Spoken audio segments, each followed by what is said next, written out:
All right, welcome to RetireJapan TV, the Christmas Special 2025. We're going to talk about personal finance, investing, retirement, life in Japan, and all sorts of rubbish, basically. And I almost didn't make it. So Daniel was sitting here thinking, I'm going to have to do the Christmas Special by myself. Could be a short one. But no, I made it. So I had to take the grandkids to jiu-jitsu. They've started jiu-jitsu. Oh, wow, just like you. And yeah, it's super cool because the older one quit, which was a bit sad. But yeah, so it's Jiu-Jitsu Wednesdays, and so I just made it back here in time. You just made it back. Awesome. How you doing, Daniel? I like the sweater. Nice. Oh, thank you. I'm trying to get the full thing. I'm going with green and red, but yeah, the red works really, really well, I think. And you've got the beard for it. Yeah, I've deliberately not saved it to try and get it to, a realistic kind of length. Awesome. Right. Well, here we are with our fourth Christmas special, I believe. Yeah, that's true. Anyone who wasn't here for the first one, I made Daniel wear the hat, and he wasn't into it, but he's a really good sport, so he kind of played along, and now it's kind of a tradition. So yeah, the lengths I go to. Sacrifices. Absolutely. Awesome. Well, I think we should start with my stunning victory. So last month we were talking about the kanji of the year, and we both made our predictions, and Daniel foolishly went with rice, the kome, and I, of course, picked the obvious kuma, and the results came out last week, I believe. And we've got the rankings here. And Kuma was clearly the winner by 0.09%. So there was about 130 votes difference. So Kuma got 23,346 and Kome got 23,166. And we probably could have swung it. The way they choose the kanji is that it's a public vote, I believe. So there's obviously not many people voting for this. And there was very little in it this year. So Kuma, Kome, and then the third one was Taka.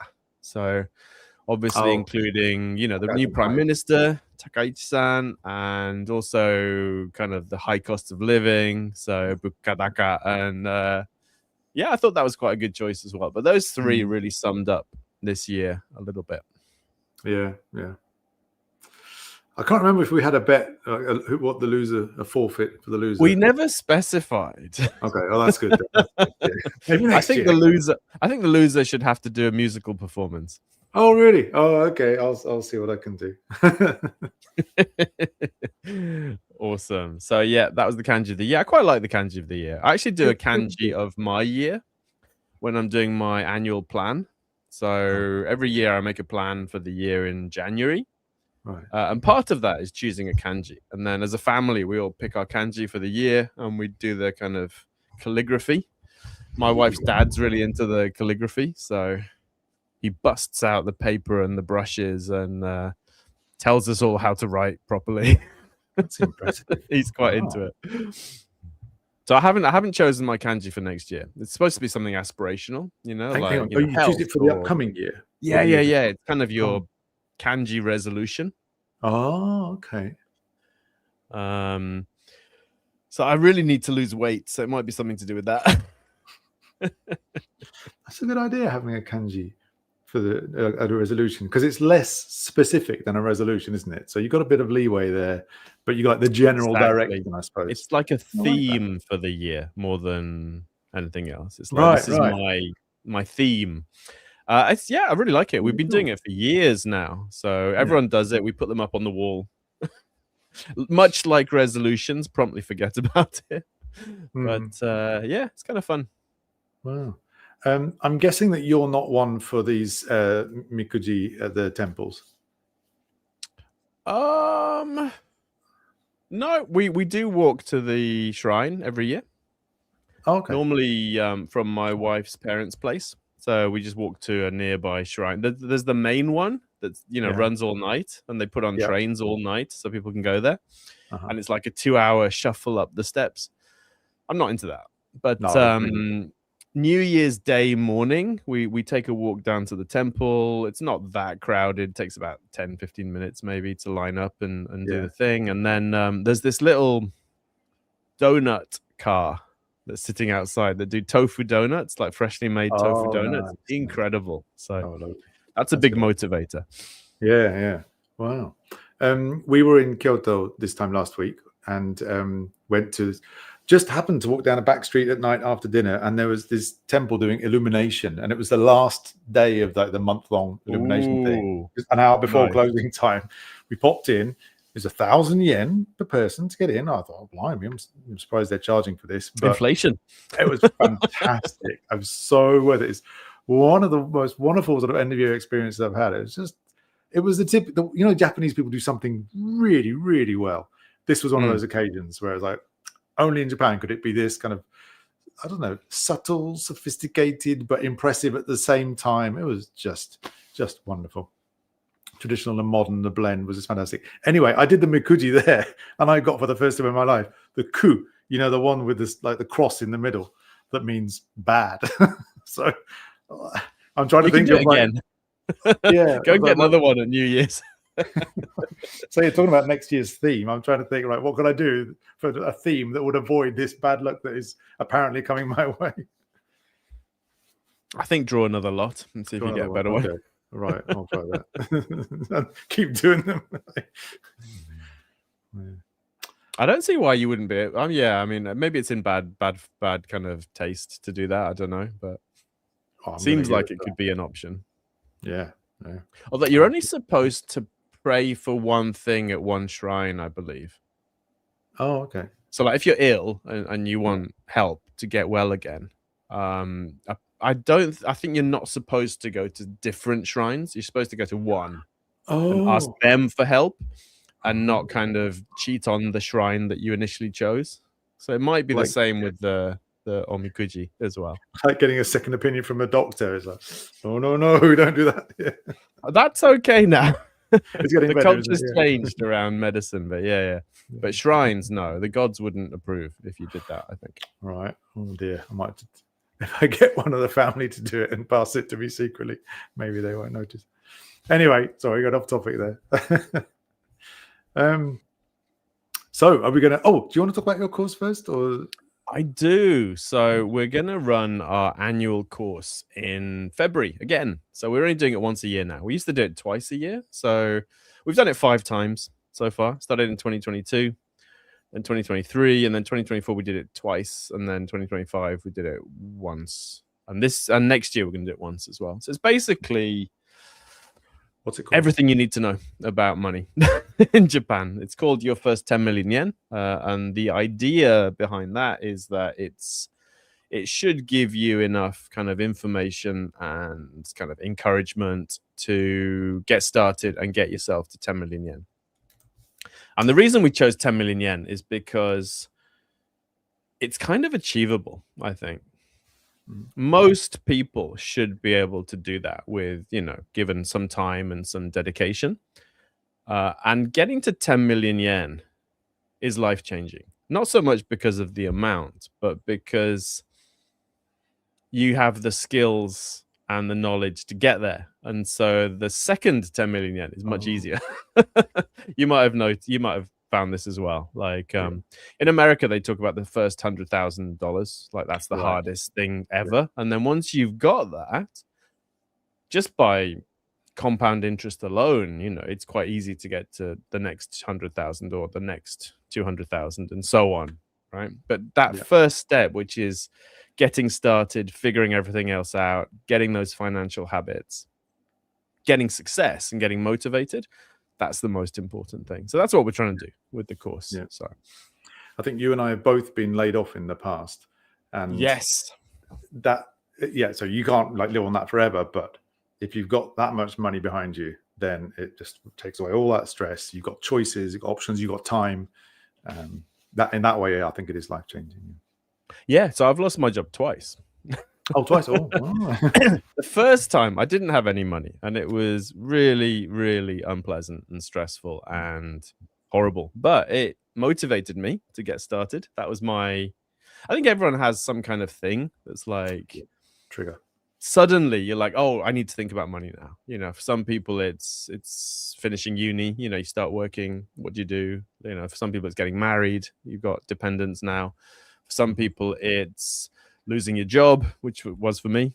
But yeah, that got me started. And then the second time I had enough resources that it really didn't matter. So it wasn't stressful in the slightest. The second time I lost my job, thankfully. Yeah. The trigger for me, I think I mentioned this before, was when I noticed I had a UK credit card, which I think works slightly different to the Japanese ones. So the UK ones, they have this minimum monthly amount you have to pay back. And so I was doing that. I was a very good boy. And then it was when I noticed that the interest rates they were charging me the interest payments they were charging me every month was higher than the month. Like it gradually was going up and up and up. And eventually it got past the minimum amount I was paying back each month. I was like, wait a minute, this is the wrong direction. If I continue like this, what's happening? I'm paying the minimum. Why isn't it going down? And it was ridiculous. So yeah, that was like a wake up moment, which just like it made me think, okay, I need to do something here and sort it out. So basically, that's what your first 10 million yen aims at doing. Yeah, basically. So it's to help you get to that first, because basically it's you don't need to take this course, obviously. I mean, I figured it out, lots of other people have figured it out. Actually, now that Retire Japan exists, there's a lot of information you can do to figure out, but it does accelerate things because you get this curated information and you've got a group of people doing the same thing. And I think yeah, it's a 5-week cohort based course. So it's evolved quite a lot. It started off as just being the live sessions, and now we've actually got an online platform. So there's a lot of information on there that you work through at your own pace, and then we have the live sessions to consolidate. We kind of review everything and take questions, kind of thing. So it's really fun, actually. I really, really enjoy doing it. Like we normally get these really interesting groups of people, right? Like people who just finished uni and people who are already retired but wanted to do the course as a refresher, kind of thing. Like, quite a variety. Yeah, very fun. Good. I just want to go back to the credit card thing, though. Oh yeah. So you mentioned credit cards. I really like the way credit cards in Japan, the default is to pay it off. Yes. Like in the UK, the default is to pay the minimum. And so a lot of people get sucked into that. And obviously the credit card companies want you to pay the minimum so they can charge you 20% a year interest on the balance, right? But in Japan, the default's to pay it off. So you have to make an effort to pay interest on your credit card in Japan, which I think is fantastic from a consumer point of view. Yes. Really, really consumer friendly. Yeah. Occasionally I'll get a pop-up from them like, do you want to go into, what do they call it? Libo, Ato Libo, something like that. And they make it sound tempting, but no way. Oh, it's every month I get the email. This is the last 2 days for you to, change your payments to right. Like, what is this I'm missing out on? Then you read it and it's like, oh, that thing. No, I don't want that. 20% a year interest is what you're missing out on. But yeah, if you got into trouble, that's what you would probably want to do, just so you don't miss a payment, because they're very strict about missed payments as well. Yeah, I had that once when I thought I had the money in, but I hadn't put enough in or something. It was just a silly mistake on my part. And the day of the deadline, 10 o'clock in the morning, they phoned me up. Like, whoa, I had no idea. I'm really sorry. I'll pay it back. Okay, thank you. Very polite. Yeah, thank you very much, sir. We've locked your credit card until you pay it back. It's like, what? Wow. Yeah. And dinged your credit report, and also, they're very strict in Japan, which is good. I mean, it's very difficult to get into that kind of swamp of credit card debt that seems very common in the US and even in the UK. Yeah. Much more difficult to do that here. I guess the Japanese equivalent will be going off the kind of loan sharks, right? The legal ones and then the illegal ones if you run out of credit. So I have no experience of that, fortunately. Touch wood. I've just watched Loan Shark Ushijima and read the comics. Very unpleasant stuff. Yeah, I'll leave that to you. Anyway, so that's your course. I put a link in the comments there. For some reason, it's not posting the link to Facebook. I don't know why, but look for your first 10 million yen on search engines and it'll find it there. Oh, I'll pop that up actually. We've got a basically the way we do the course, I don't really want to kind of flog it in public to people that aren't interested. So we have a mailing list. So if you're interested, get on the mailing list. And that's where we'll share information, and then eventually we'll launch the course in January. So I think January 12th, we're going to open up the course for bookings, basically. And then once the course starts, we just delete the mailing list. So, we're not going to keep your info or use it for anything else. So you've got a little while to think about it then. Exactly. Right. Okay, nice. Thanks. All right, I'm going to try and fix this Facebook thing while you. If you want to carry on, move on then. The next bit. So our main topic is looking back at 2025, which you might expect, and we've broken this up into different sort of topics. Ben's got one, I've got one, which I'll start off with, and then we'll talk about general retire Japan and Japan, the country, sort of looking back. For me, I've gone for alliteration. Ben ordered me to find 5 things. I've gone for back, bonds, boats, birds, and beats. So back, as some of you know and have very kindly sort of commented on in the past, I have a problem with my back. I have tsui kanban hernia, which is, what is it called? It's called a slipped disc, but there's a more sort of medical term for it, which I've forgotten. Anyway, it's not the first year that it's been bad. And unfortunately, I had to cancel a foreign trip earlier in the year for work because it was so bad. But because of that, one of my colleagues said, I've had a similar problem 10 years ago from weightlifting, and this book really helped me. It's called The Back Mechanic. And several people have offered different things and suggestions to me, and I've tried different things. This one made a huge difference. So I don't know, a herniated disc, that's one. Thank you, Zenaku Tenshi. So I don't have a link for it right now, but it's called The Back Mechanic. It's quite expensive. It was like £50 or something for the book, which I was really hesitant about, but it's just ever so good. It's practical. He recommends you read through it once just to get the idea, and then read through it again, actually do the steps. There's steps for diagnosis, about sort of understanding which part of your back is bad. There's steps for sort of relieving some of the pain, and then there's steps for sort of like strengthening yourself. Now, I'm not really good at doing exercises. Problem with motivation there, but the things that he suggests are just little things like every time you go and pick up something, like, I don't know, reach over for a bottle of milk or whatever, just tense your stomach muscles, and it becomes kind of a corset, almost a muscle corset around your midriff. Even if you've not got muscles there, it's going to be taking the strain off your back. And over the months, those things have really helped. So at the moment, touch wood, mostly pain-free, which is brilliant. Yeah, you've been okay for a while, haven't you? Yes. Because like every so often we'd have a call, and you'd be horizontal. I'd be like, oh god, the back's bad again. Is it like?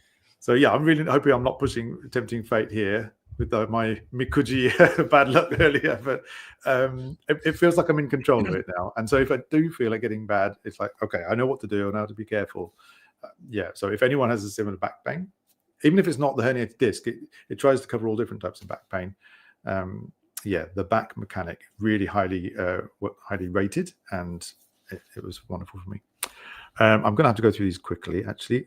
Bonds, I'm nervous, like many people. Oh, hang on, someone's noticed. If you don't mind, but I'm drinking on the job here. This is actually a Japanese wine. It's a present from my mother-in-law. It is from Yamanashi Ken, and not normally a rosé drinker, but it's a very nice drink. Suitable sort of. I'm jealous. I've got to drive home, so no alcohol for me. And as we're going to talk about later, even cycling home would be a bad idea. Oh, yeah, true. So looking back, what did I say? Bonds. Oh, yeah, I'm a little bit nervous about the AI bubble. I don't really have AI stocks, but this is personal opinion. It's not a recommendation to invest in anything particular, but I feel that my portfolios was too exposed to stocks in general. And if AI stocks came crashing down, I think they would bring the rest of the market down at least a little bit. And it's time for me to balance out a bit more. So I've got about 20% now in bonds from this year, bond mutual fund. See how that goes. I know it's going to be boring and probably not going to shoot up, but as long as it balances out and gives me a bit of diversity, then I'm happy. Yeah, it's all about peace of mind, I think, for that one. Oh, right. Yes. Yeah. Like I did something similar. Like I moved more of our funds into cash this year just because of our situation.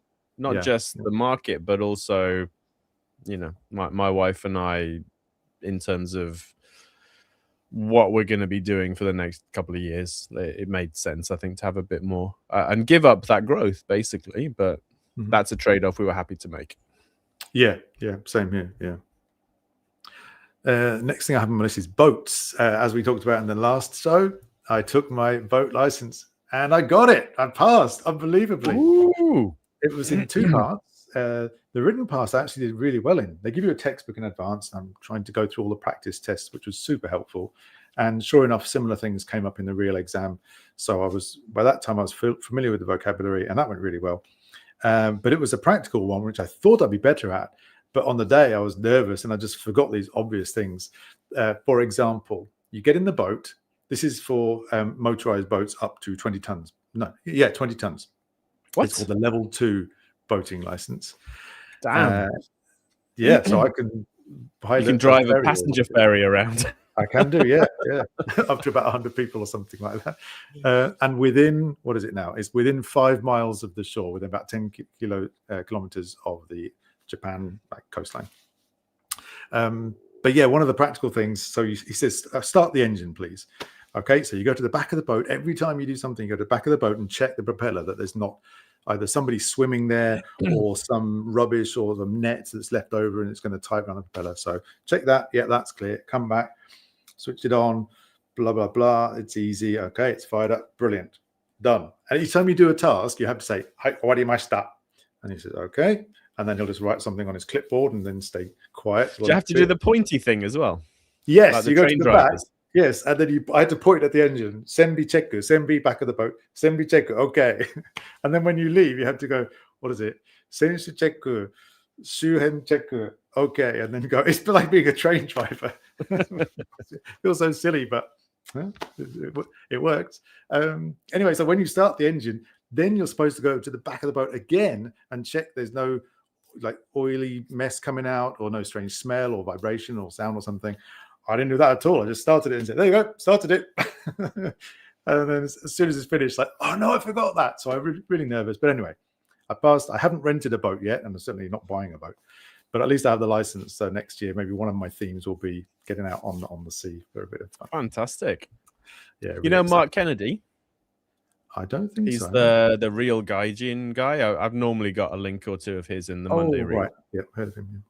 Yeah. He likes sailing, apparently. So, oh, really? Wow. He's always out and about on the water in his little sailboats. So, well, I learned in the textbooks that sailing boats have priority over the motorized boats because they're a bit harder to maneuver.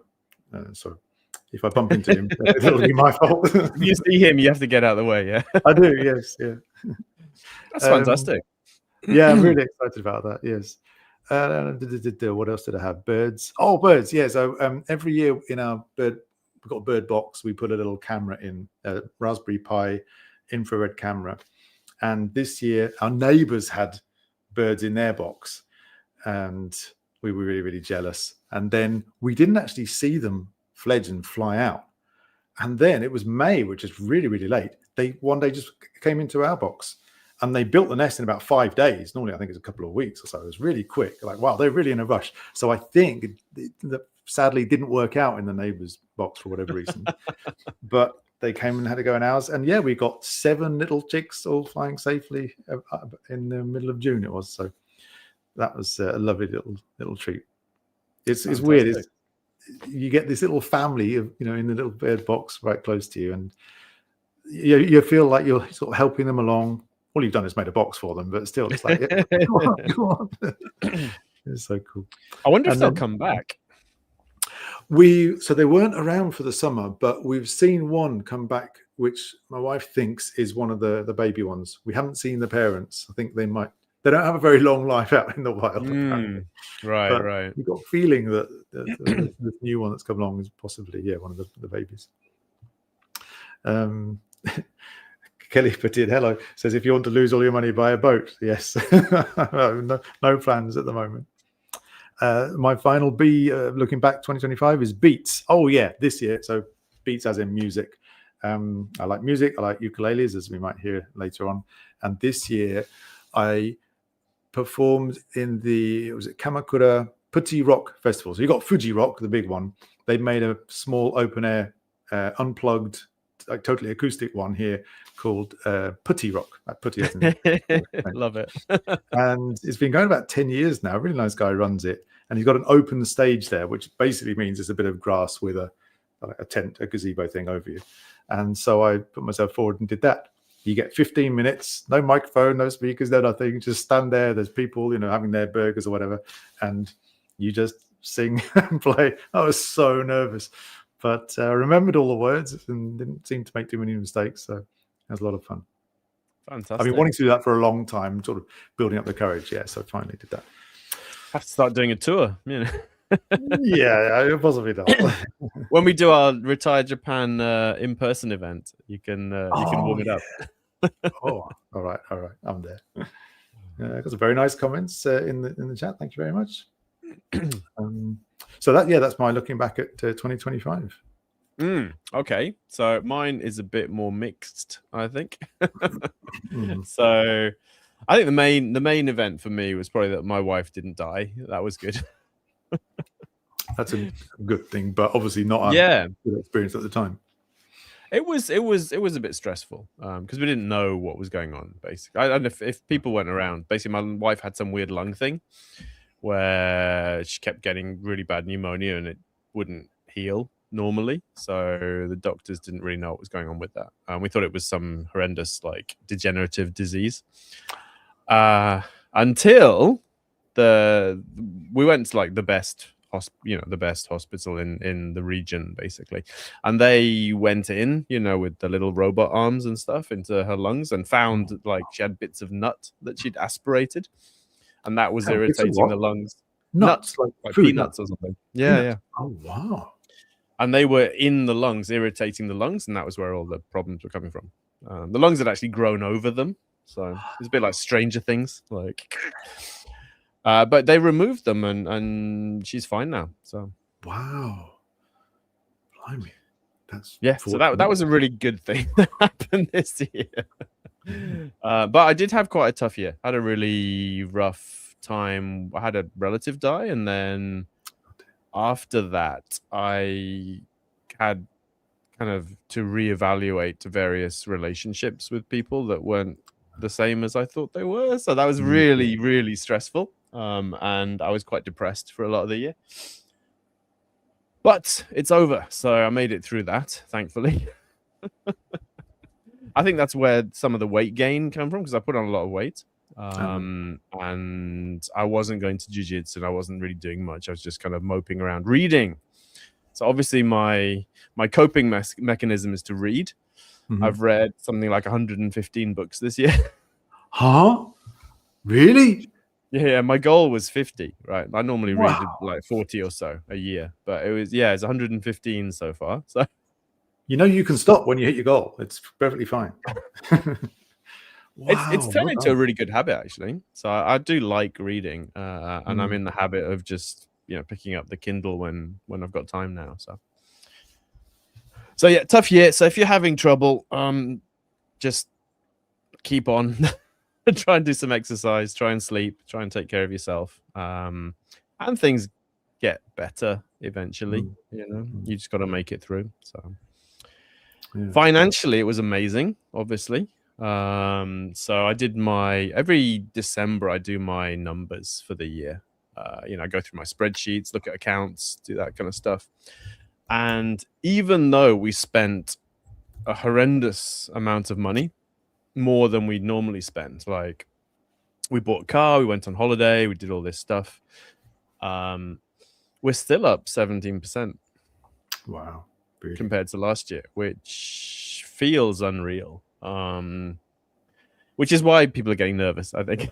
Like Daniel said earlier with the bonds, me too, like it seems like there's gonna be some kind of correction or crash or something at some point. We don't know when. I mean, this could easily carry on for a few more years. But at some point, the markets are going to go down, and that's when you should remind yourself that markets going down is fantastic if you're investing, right? Markets go down, everything's cheap, your money goes much further, you're buying more stuff. It's wonderful. So don't freak out, don't sell stuff, especially don't sell stuff when it's gone down. Sell stuff when it's gone up. That's a good idea.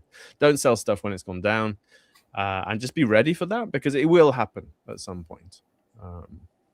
And the last thing you want to do is sell everything at the bottom, and then the market goes up, but you're not in the market, you lose all your money, and you don't have a chance to buy back in again. So my prediction is March next year. I feel like it's going to be the peak. Like, I think it's going to be a sort of what do they say, history rhymes or something like that.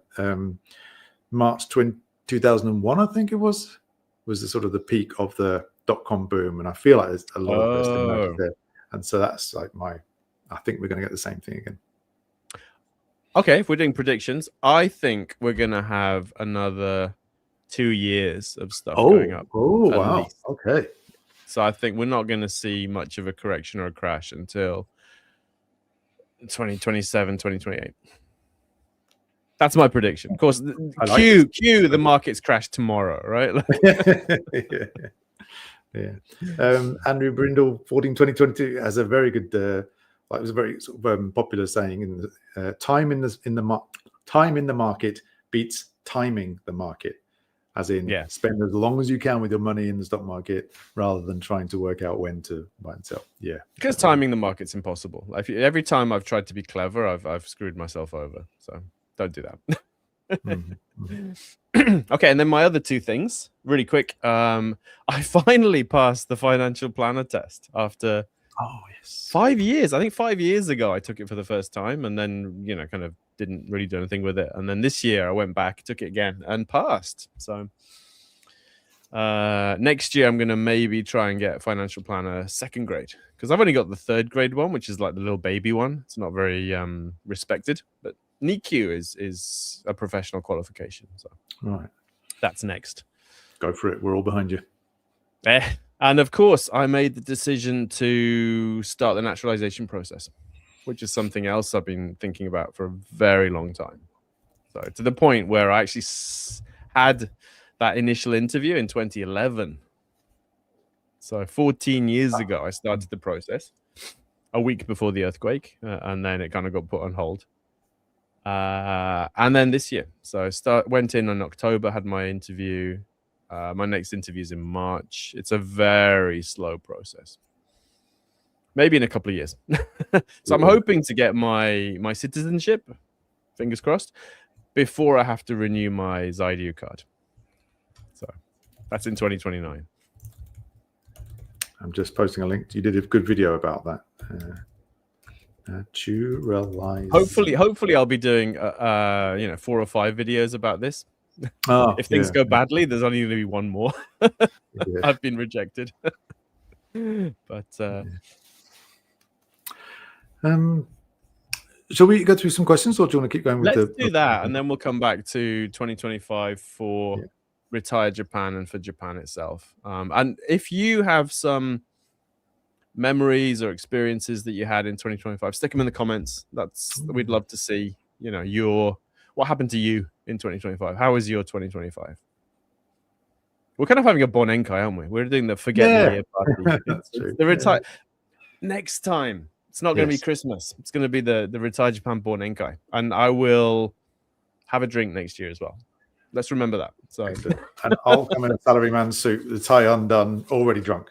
No, tie around your head and head. Yes. Let's do that next year. We'll do a Retire Japan Bonenkai properly. That's a good idea. I'd be very happy to do that. I'll get some beers in. Good idea. I'm just looking at some of the comments back from the beginning. I really appreciate everybody dropping comments. We can't sort of get to all of them, I'm afraid, but thank you so much. The thank you 99 just saw numbers on your first Ideco tax deduction. Happy days. Yes, it feels good, doesn't it? It feels so good. Albert M7, very envious of all you who live in Japan. So I guess you're outside of Japan, and we're adapting to life so well here. I have to say, I think the language makes a big difference, although it's certainly getting easy to live here without sort of strong Japanese. But it's a much easier country to live in compared to many other countries, I think, or at least that I've experienced, and compared to how it used to be as well. It feels really exotic, but when you come here, you think, oh no, you can get by here. Yeah, I lived in China for a year before I came to Japan in 2000, and it was like, okay, this is so easy compared to China. But yeah, very. As long as you're sensible and you can kind of read the air and look around and kind of behave like everyone else is behaving, so easy to live here. It does make it easier if you are not in kind of a traditional Japanese job, I think. Yes. So a lot of the people I know who are really happy and flourishing self-employed or freelancing, or they're not in that kind of corporate structure necessarily. I think that helps as well. But yes, I work for a non-Japanese company, which makes a big difference.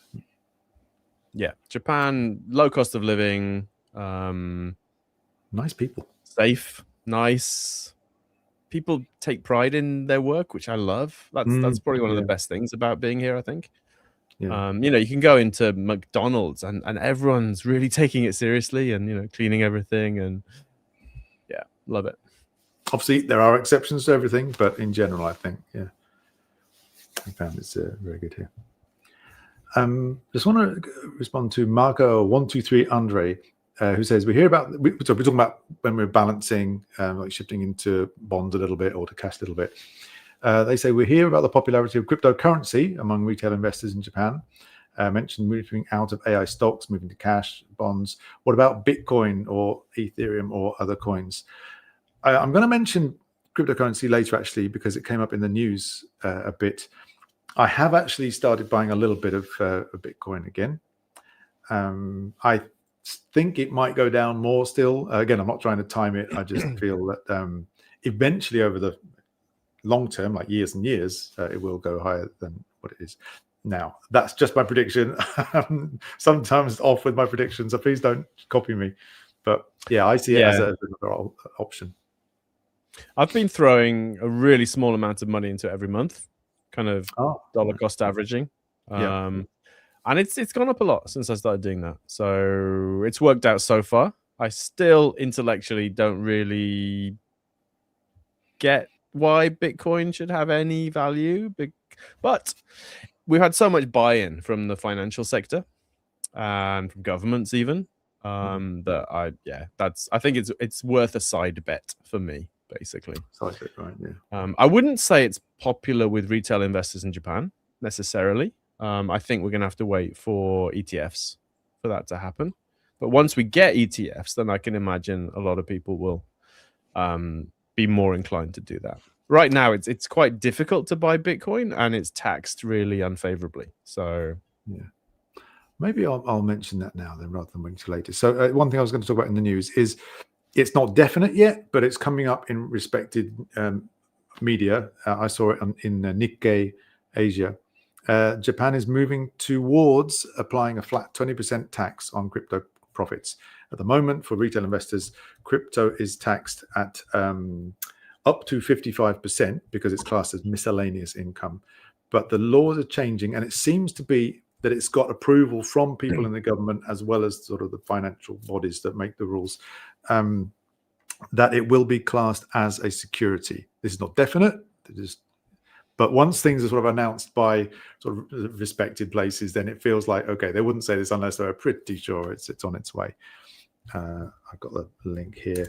This requires a subscription to read the whole thing, but you get the idea.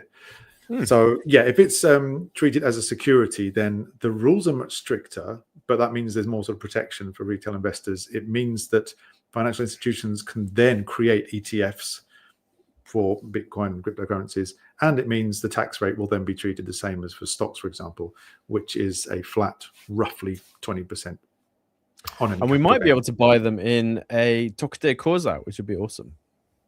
Oh, right. They make ETFs. Yeah. And then there's no tax paperwork. So yeah. So it's not definite, but it's looking very likely. I don't know if it does come in. Will it be this coming year, 2026 tax year, or will it be 2027? I don't know yet. But anyway, it's looking up if you're into Bitcoin and cryptocurrency. Okay, 123 Schlep says that hope 2026 treats you and your wife better, Ben. Thank you. So a couple of questions about HSP visa. The first one is, will Japan government make new rules to HSP visa engineer route? And the other one is the Japanese government changing the rule of HSP visa engineer route? So kind of the same question. Okay. I haven't heard anything specifically about that. Japan obviously is doing a lot of things very quickly with regards to foreign residents. So the visa fees are going up. So, and it's becoming stricter, and they're throwing ideas around quite a lot about bringing in language requirements and increasing the kind of income requirements. So to get a visa in Japan, you need to be able to support yourself. And right now, they don't have kind of hard and fast numbers for that. It's kind of at the discretion of the the immigration office. I mean, they've got guidelines, I'm sure, but because like it used to be that you needed to have 250,000 yen a month salary to get a specialist in humanities visa.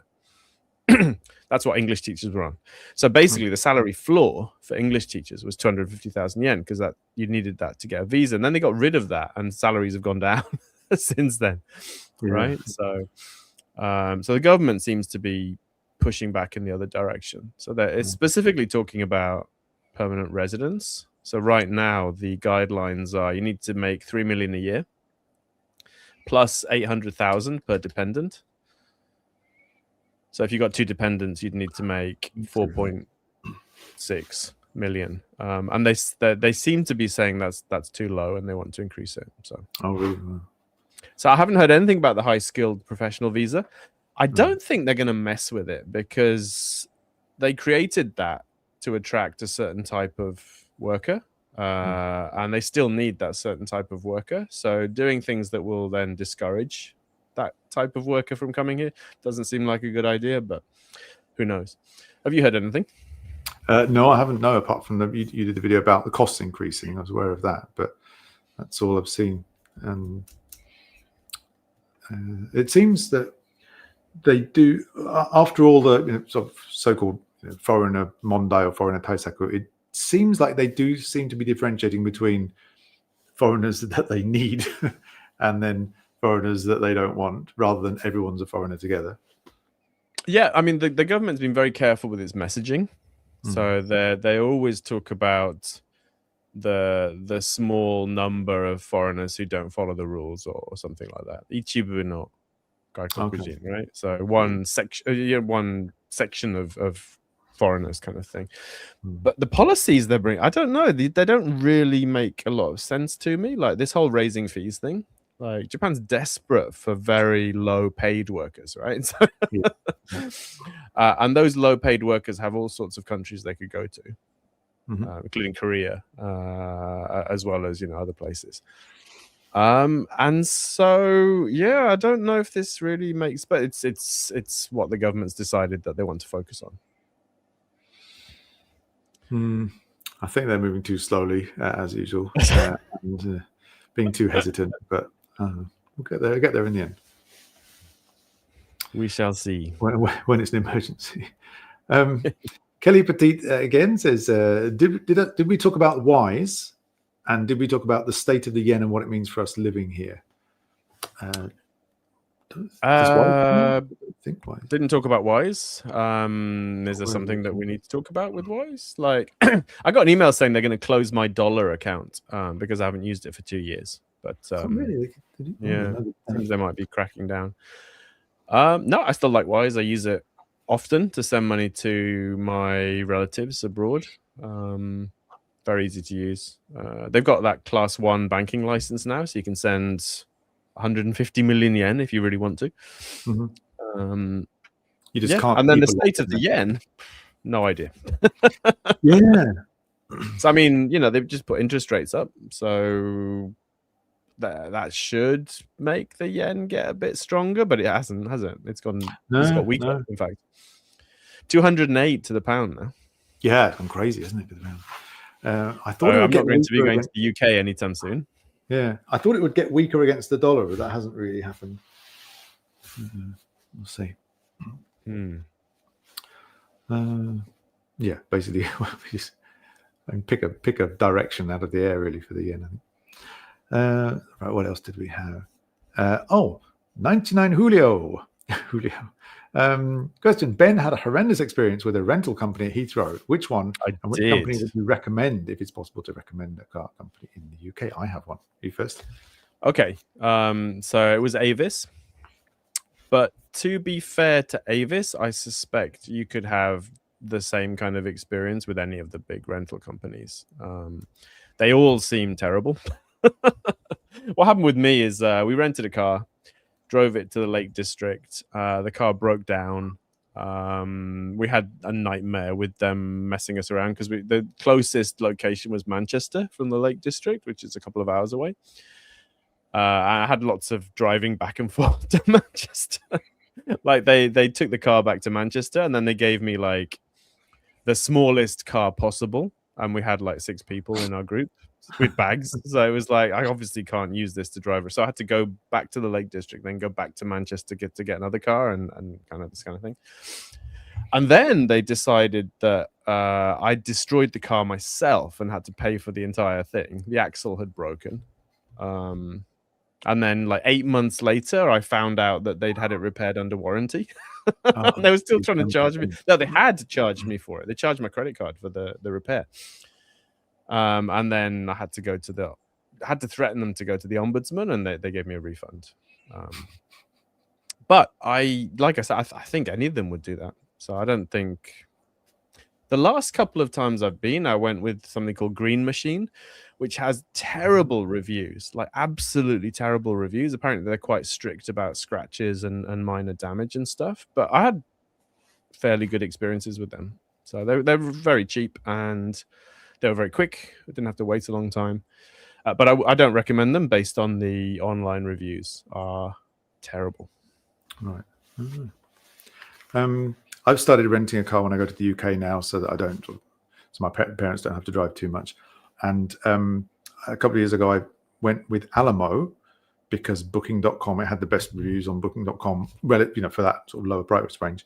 Alamo is the kind of the budget sister brand of Enterprise. I think they're all under the same umbrella, and it was really good. When I went there, they actually gave me an upgraded car, which is very nice. Used it again this year when I went and had a lovely, smooth experience. I think we might even use it when we went to Hawaii as well. But yeah, mind you, I've never been in a situation where I've had to test the customer service. It's all just been, there's the car, thank you very much, and bring it back, and it's all fine. So yeah, experience has been really good, but I haven't, come across any difficulties. Good prices though. Public transport in the UK is kind of rough. It's very expensive. Last time I landed, like there was a strike or something, so there was no public transport from the airport. So I was like, oh no. Yeah. So yeah, renting a car probably makes sense, but I probably recommend getting the optional insurance, which is expensive, but it avoids those kind of nightmare situations where you're having to pay for damage you didn't do, or you're having to pay for damage that you did do that's incredibly expensive. So I did that for the first time this year. I got the comprehensive, which I was really reluctant to because it's so expensive, but it made me feel really good and like comfortable driving around. And he said, if you bring back the steering wheel, that'll be enough. Okay, right. Yeah, he was very clear. That it's like, okay, you're fine. Whatever happens, don't worry about it. So it was, in terms of peace of mind, it genuinely was a weight off my mind. But you paid for it, obviously. Going back to the comments, we're going to get through quickly. Marco123 Andre has said they're thinking about moving back to Sendai to retire. Ooh, it's changed a lot. Would you recommend it as a place to retire? I love it. I think Sendai's perfect. Very little tourism, which is a plus for me at the moment. Like having, spending time in heavily touristed areas is kind of miserable. It's pretty friendly. I think it's the perfect size. So it's like 1.2 million, but it's fairly compact. So you can cycle around, but it's big enough to have whatever you want. We've got sea, we've got mountains. Other than the earthquakes, it's pretty sweet. Yeah. You've had a tough time, haven't you, the last week or two? Again. Yeah, it feels very unfair to have another magnitude 9 quake 15 years after the last one. Like, that's what they've been predicting on the news for the last week or so, at least. Yeah. Unfortunately, it's not been as bad so far, has it? Anyway, Morioka is the best provincial city in Japan. You heard it here first. The Sankyu 99 fact. That's what Craig Mod said. Really? It was the number one in the New York Times. Said it was the number one destination in the world. They got all these tourists from that. So the Sankyu 99's got his finger on the pulse there. Wow. He or she. We need to get back to the agenda, actually. So otherwise. Looking back at 2025 for Retire Japan, then Retire Japan, the project, organization, whatever you call it. Yeah, the thing, I guess. I've only got 4. Sorry. Okay. So obviously, I think YouTube's gone really well this year. I think I've got more used to it. The audience has gone up. Like, the subscriber numbers have doubled. Revenue's doubled. We're getting a lot more views. It's a bit more professional, maybe. Although looking back, like, some of the videos from like 2023 were really fun. So I want to get back to that a bit more as well. But no, YouTube's gone really well, I think. Facebook, weirdly, like Facebook, the Retire Japan Facebook page, I guess it is, went nowhere for years. We had about 2,000 followers, and that's it, right? And then in October or so, I started posting short videos onto Facebook. Yeah. And since we're now at like 8,500 followers, so it's quadrupled since October. Just from, I think short videos are like the catnip of Facebook. they're pushing that kind of media, so that's gone more really so well than as well. Shorts on YouTube, you think? Yeah, because we put the same videos on YouTube and they don't go anywhere. So I think maybe Facebook's trying to compete with YouTube and they're putting more emphasis on video within Facebook, perhaps. But yeah, I mean, I put the same videos on Instagram and YouTube and nothing. But Facebook is through the roof. So bad thing. I completely failed to update our ebooks or write a new one. So that's over a year, isn't it? That's true, yeah, so I'm going to try and do that in 2026, I think. Right. Although having said that, there haven't been many big changes in NISA since the last update, I don't think. No, the NISA one's fine, but the IDECO one really needs an update because we've got those big changes coming in 2027. Right, and the age has been extended and stuff like that. Yeah, all sorts. I mean, not just the age, but like the contribution amounts are going up, and it's way better now. So it needs an update. So I think at the very least, I need to update the IDECO book next year. And of course, anyone who's bought it already will get the new version free. That's how we do our books. Yeah. Okay. Cool. And then you have one more, I think. Oh yeah, we're still here. We kept going. You keep putting out blog posts and videos. You've really been churning it out year after year. Next week we're gonna have blog post 1,100. Wow. So it's kind of roughly 100 blog posts every 10 months or so, it seems. Right. So. Wow. You've got so much now. You could just put it into AI, and AI could write for you, surely. I can't see you doing it, but there's a lot of content out there for AI to feed on.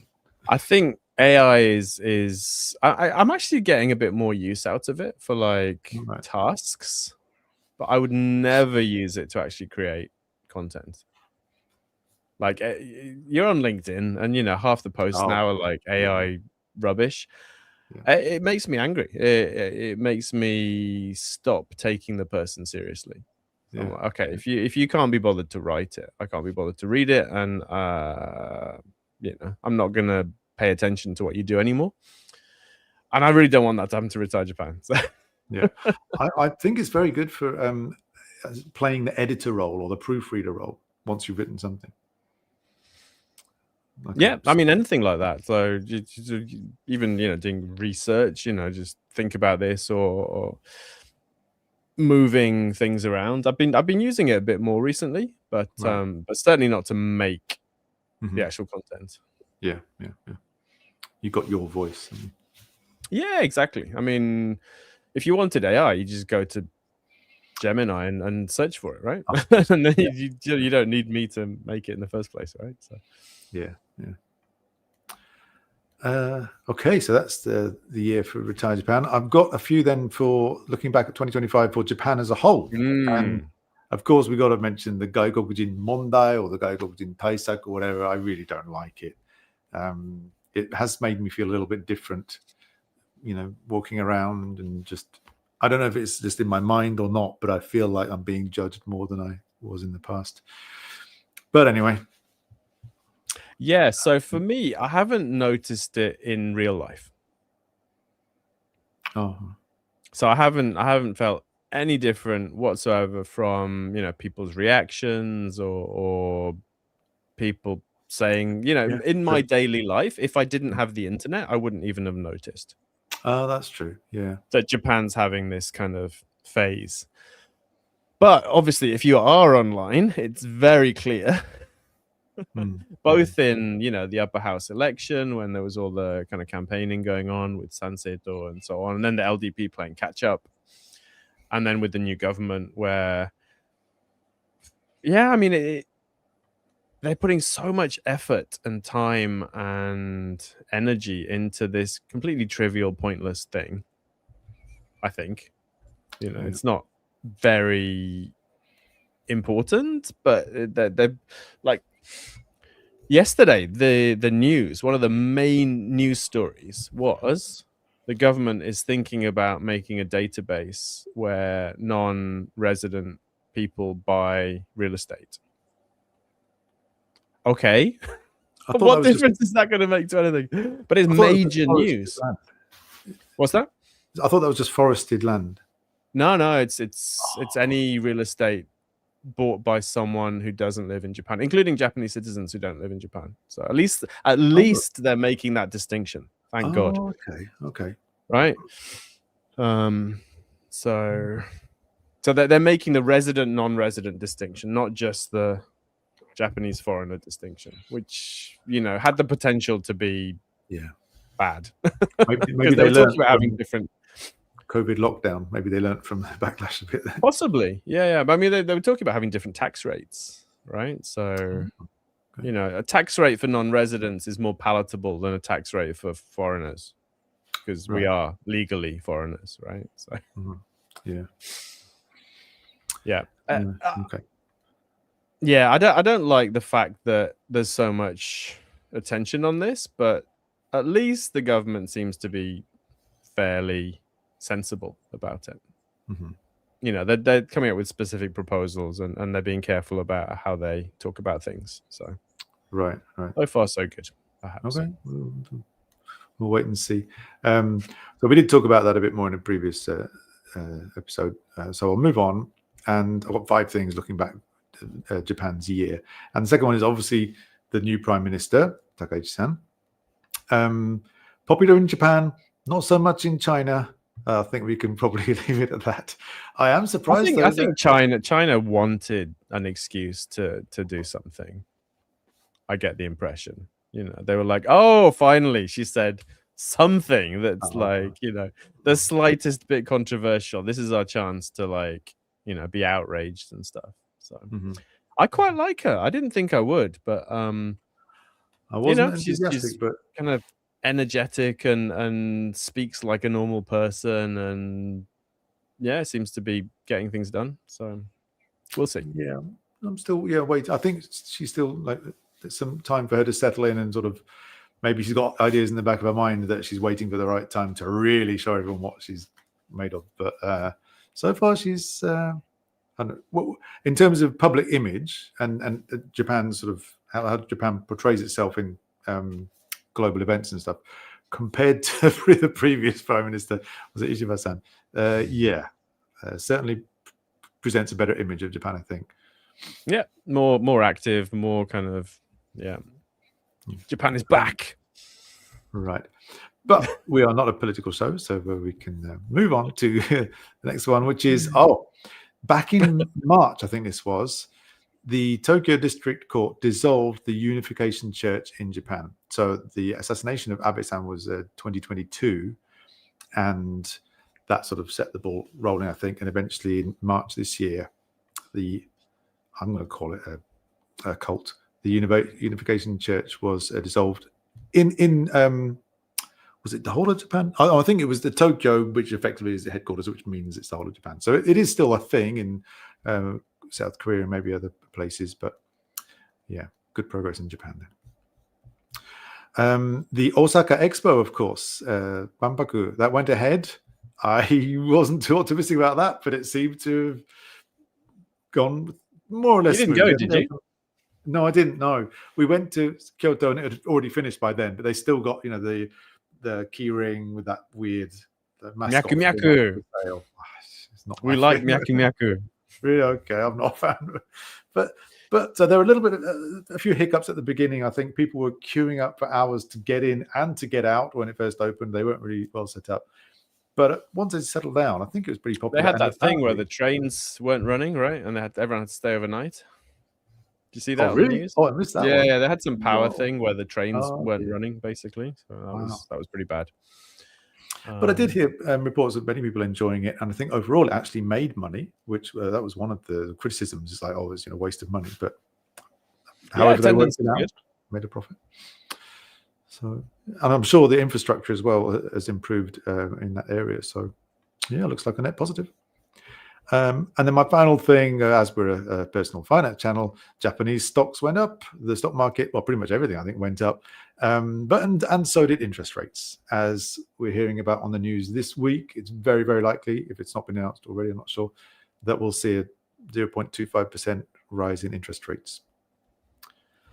My mortgage went up, so it was 0.5, and it went up to 0.9% floating. So.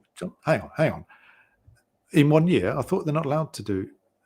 No, so that there is a protection for mortgage holders, which is your repayments are capped, but the interest rate can go up.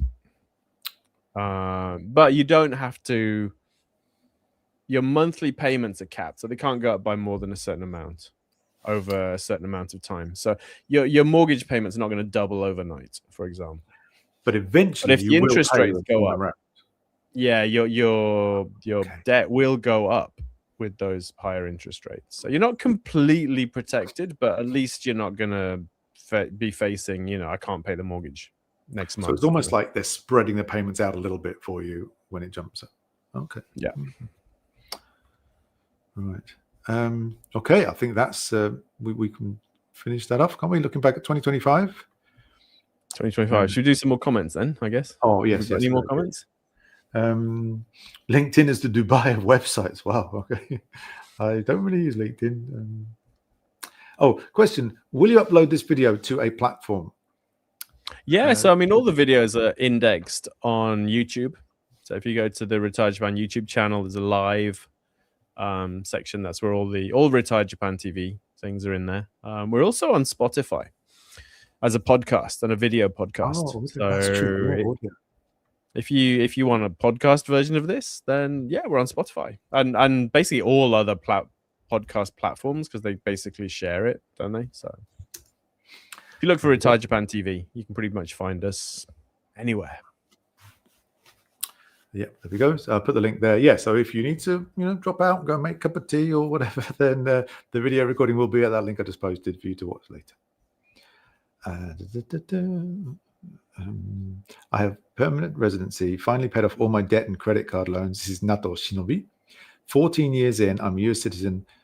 Is going home the best choice while I'm even? It feels like recent laws will jade me in 2026. I'm sorry to hear that. Well, if you've got PR, then all this visa stuff shouldn't affect you. Because visa, when you have permanent residence, it lasts forever. You don't have to renew it. There's no renewal fees currently. So you should be unaffected by all the, increases and so on. The only thing that might get you is that you can now lose your permanent residence if you don't pay tax willfully. You willfully don't pay tax and Enkin and stuff. Yeah. But most people probably aren't going to get themselves into that situation. I hope. It would be rather foolish to do so, I think. You'd have to do it on purpose, I think, wouldn't you? You have to do it on purpose. So basically, you have to be aware that you owe the money, and you have to be able to pay it. And they'll tell you several times, and they'll give you a final warning. So it's going to be really, really, really hard to actually get PR taken away from yourself. Yeah, I'm not exactly the same situation, but I've got permanent residency, and yeah, although I've been a bit disappointed by a couple of things regarding the attitude of foreigners, at least in the media, I'm certainly happy to stay here. When I think about what happened back in the UK and Brexit, hearing people's stories there, we're still like, so much better than that. And as you said, in everyday life, for me personally, it's been absolutely fine. If I avoid the media, as you say, then yeah, maybe there's no real difference so far. So yeah, I'll be happy to stay here. Fingers crossed. And 2022 feels like yesterday. Yes, I was surprised when I looked at that. Yeah. Well, the thing that got me is that they only started the guy's trial a couple of months ago, right? Or a month ago or something. Like, absolutely outrageous to have him sitting in detention for 3 years before doing the trial. Absolute travesty. Like, that's hostage justice, right? Like, if you're gonna, I mean, he's confessed. Like, there's nothing to try. Lots of eyewitnesses. It's not like they're gathering evidence or something. It's like he shot him on camera. He admitted it. Like, just try him already, Like, yeah. Okay. Nato Shinobi's come back with a follow-up. When you apply for permanent residency, they look back a few years about your pension. There was one payment, but it was ignored. I'm so worried that if I leave, they may try to take my permanent residency if I come back. What do you think about that, Ben? Right. So that is something that I suspect may change in the future. So right now, it is possible to stop living in Japan and keep your PR. So you basically, the way you do that is you'd get a re-entry permit, which is valid for 5 years. You'd leave. As long as you come back before that re-entry permit finishes, you can get another re-entry permit, and you can keep doing this. So you can have permanent residence in Japan and not live in Japan. And I believe that's not actually supposed to be possible. It's just that it's not really enforced at the moment. So you're supposed to have a reason to get a re-entry permit, right? And right now they're not strict on that in the slightest, the immigration officers. But it would be very easy for them to become strict and say, okay, so you haven't got a good reason to get a re-entry permit, and therefore you should give up your PR. And I think they're going to crack down on that, on non-resident PRs. No one said this. The government hasn't said this, but that's my prediction. I think they're going to, because there seem to be lots of people that are playing with this, and I don't think you're supposed to be able to. Right. Foregone conclusion is to hear. Hello. When are you, I guess that's us, actually planning to retire, all things being equal? Everybody's got their own circumstances, but what are ours? Go ahead.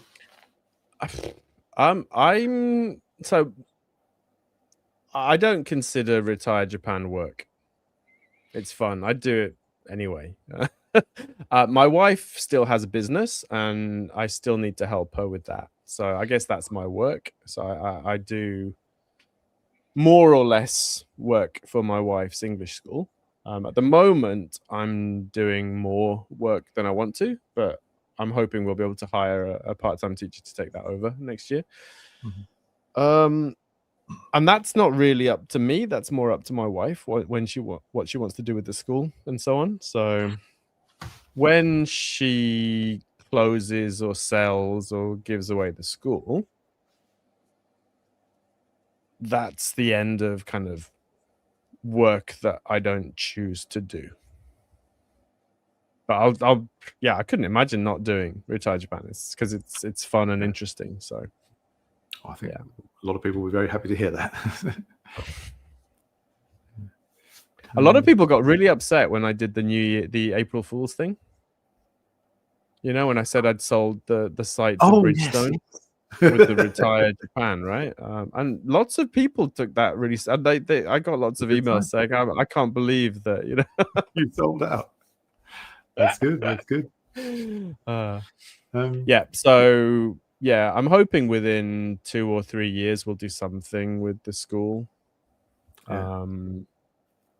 But in terms of working, I mean working's interesting. It's fun. It gives you a reason to get up in the morning and go somewhere. So yeah, I don't imagine I'll stop doing that. Yeah, I You went tried back to work, didn't you? I did. I tried to retire. Was it a couple of 3 or 4 years ago now? Until I realised that I didn't quite have enough money to retire on. But still, it was really good. I suppose it goes back to this, like, your first 10 million yen. I had enough where I could quit my job and then just like figure out what I wanted to do. And yeah, it was actually quite.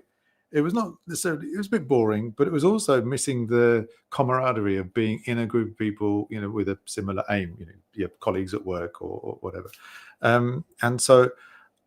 So I came back to the same company that I was at before because I like it a lot. It's called DuckDuckGo, and it's great. But the one downside is the time difference. It's headquarters in the US, so everything works on US time. Oh, and right.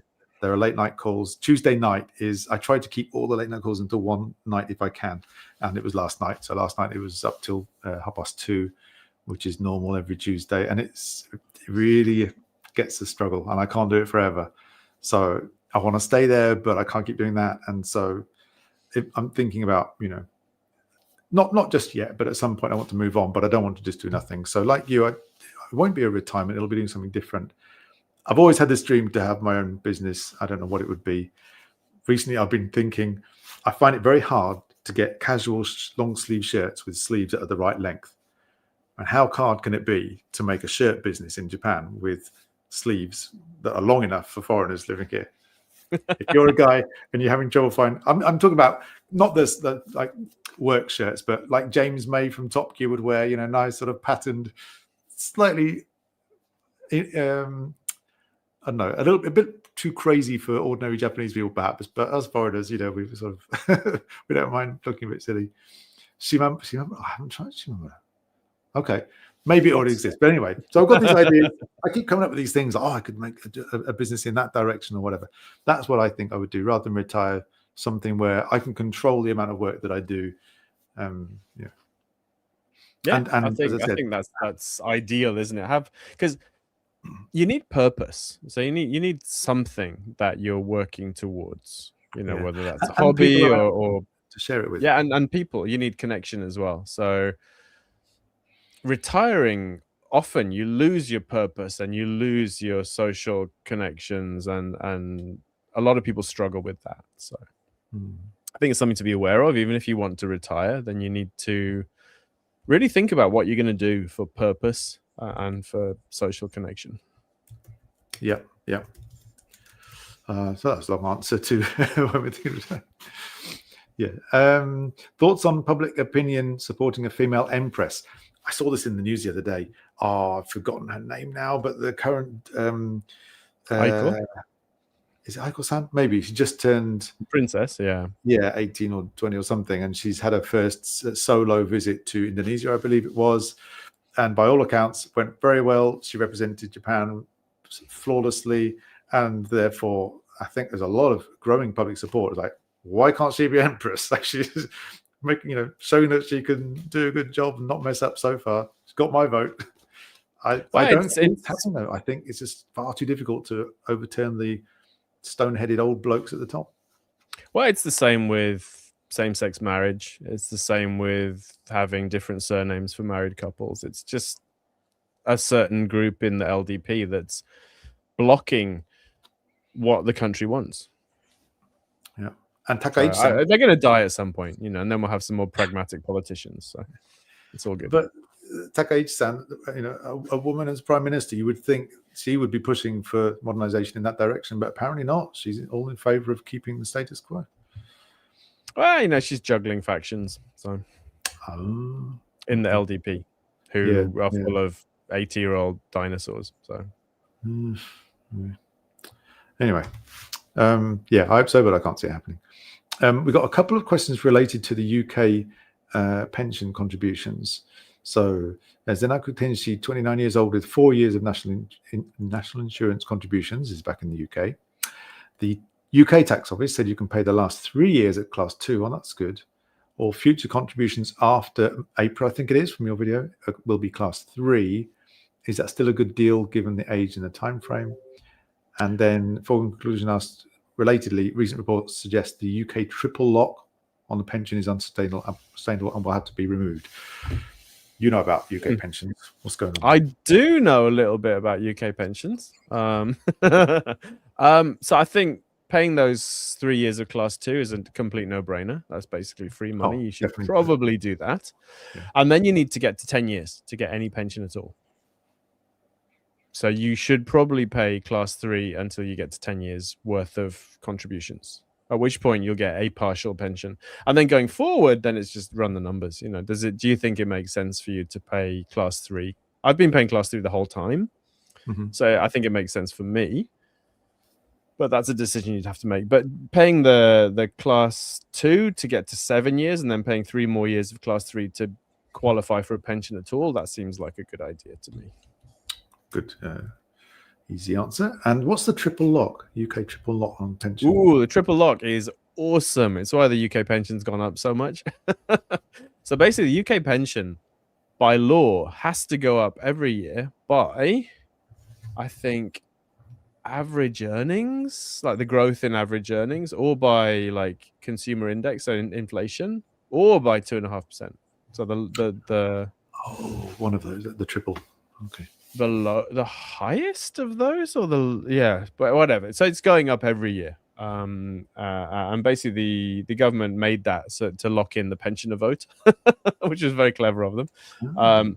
But it's becoming more and more difficult to fund, obviously, and it's got to the point where pensioners are becoming better off faster than workers, which is obviously unsustainable. So yeah, it's probably going to get scrapped at some point, but yeah, so far so good for those of us that are going to get a pension and are not paying full national insurance. HYQ and 906, have you watched the comedy film Fackham Hall? I'm going to say it carefully. It's so funny with Jimmy Carr and Tom Felton. Nope, haven't seen it. Not yet, but we'll keep an eye out. I saw him talking about it, Jimmy Carr, on an interview. Take a look. Tom Felton, of course, I believe, is Draco Malfoy from the Harry Potter films. Oh, I see. Oh, okay. Brandon Brazil has an important question. Are Santa hats a requirement now for foreigners to wear in Japan?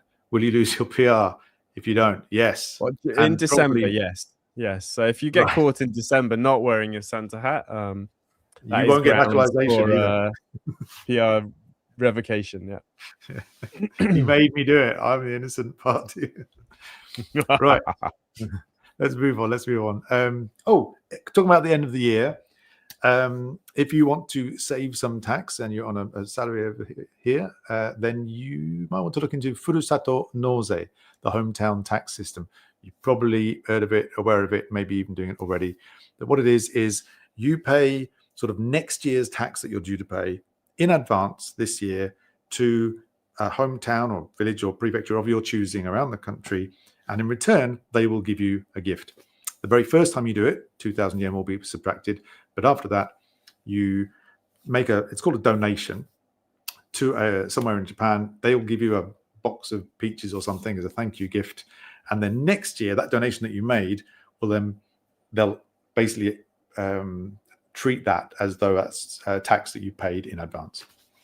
I try to use it every year. The amount that you can pay as these donations is limited based on your salary and your situation.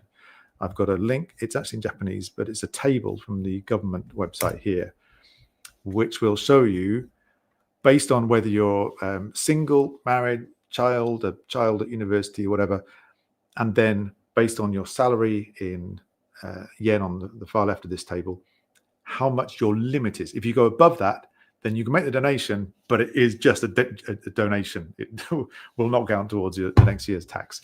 So try and stay under that donation limit. And the gifts are worth maybe 25% of what you donate for them. So you really don't want to be donating above the amount you're going to get back. Yes, and it is a donation actually, because charitable donations use the same tax allowance and work in the same way. So you make a donation and then you can get back everything apart from the first 2,000 yen, which is kind of fee, I guess. Yeah. Yeah. So yeah, the Sankey 99 summarizes it. Yeah, exactly right. It's not a tax deduction. It's getting a gift for paying your local tax elsewhere and in advance. It also means you can pay it on your credit card as well and get your points.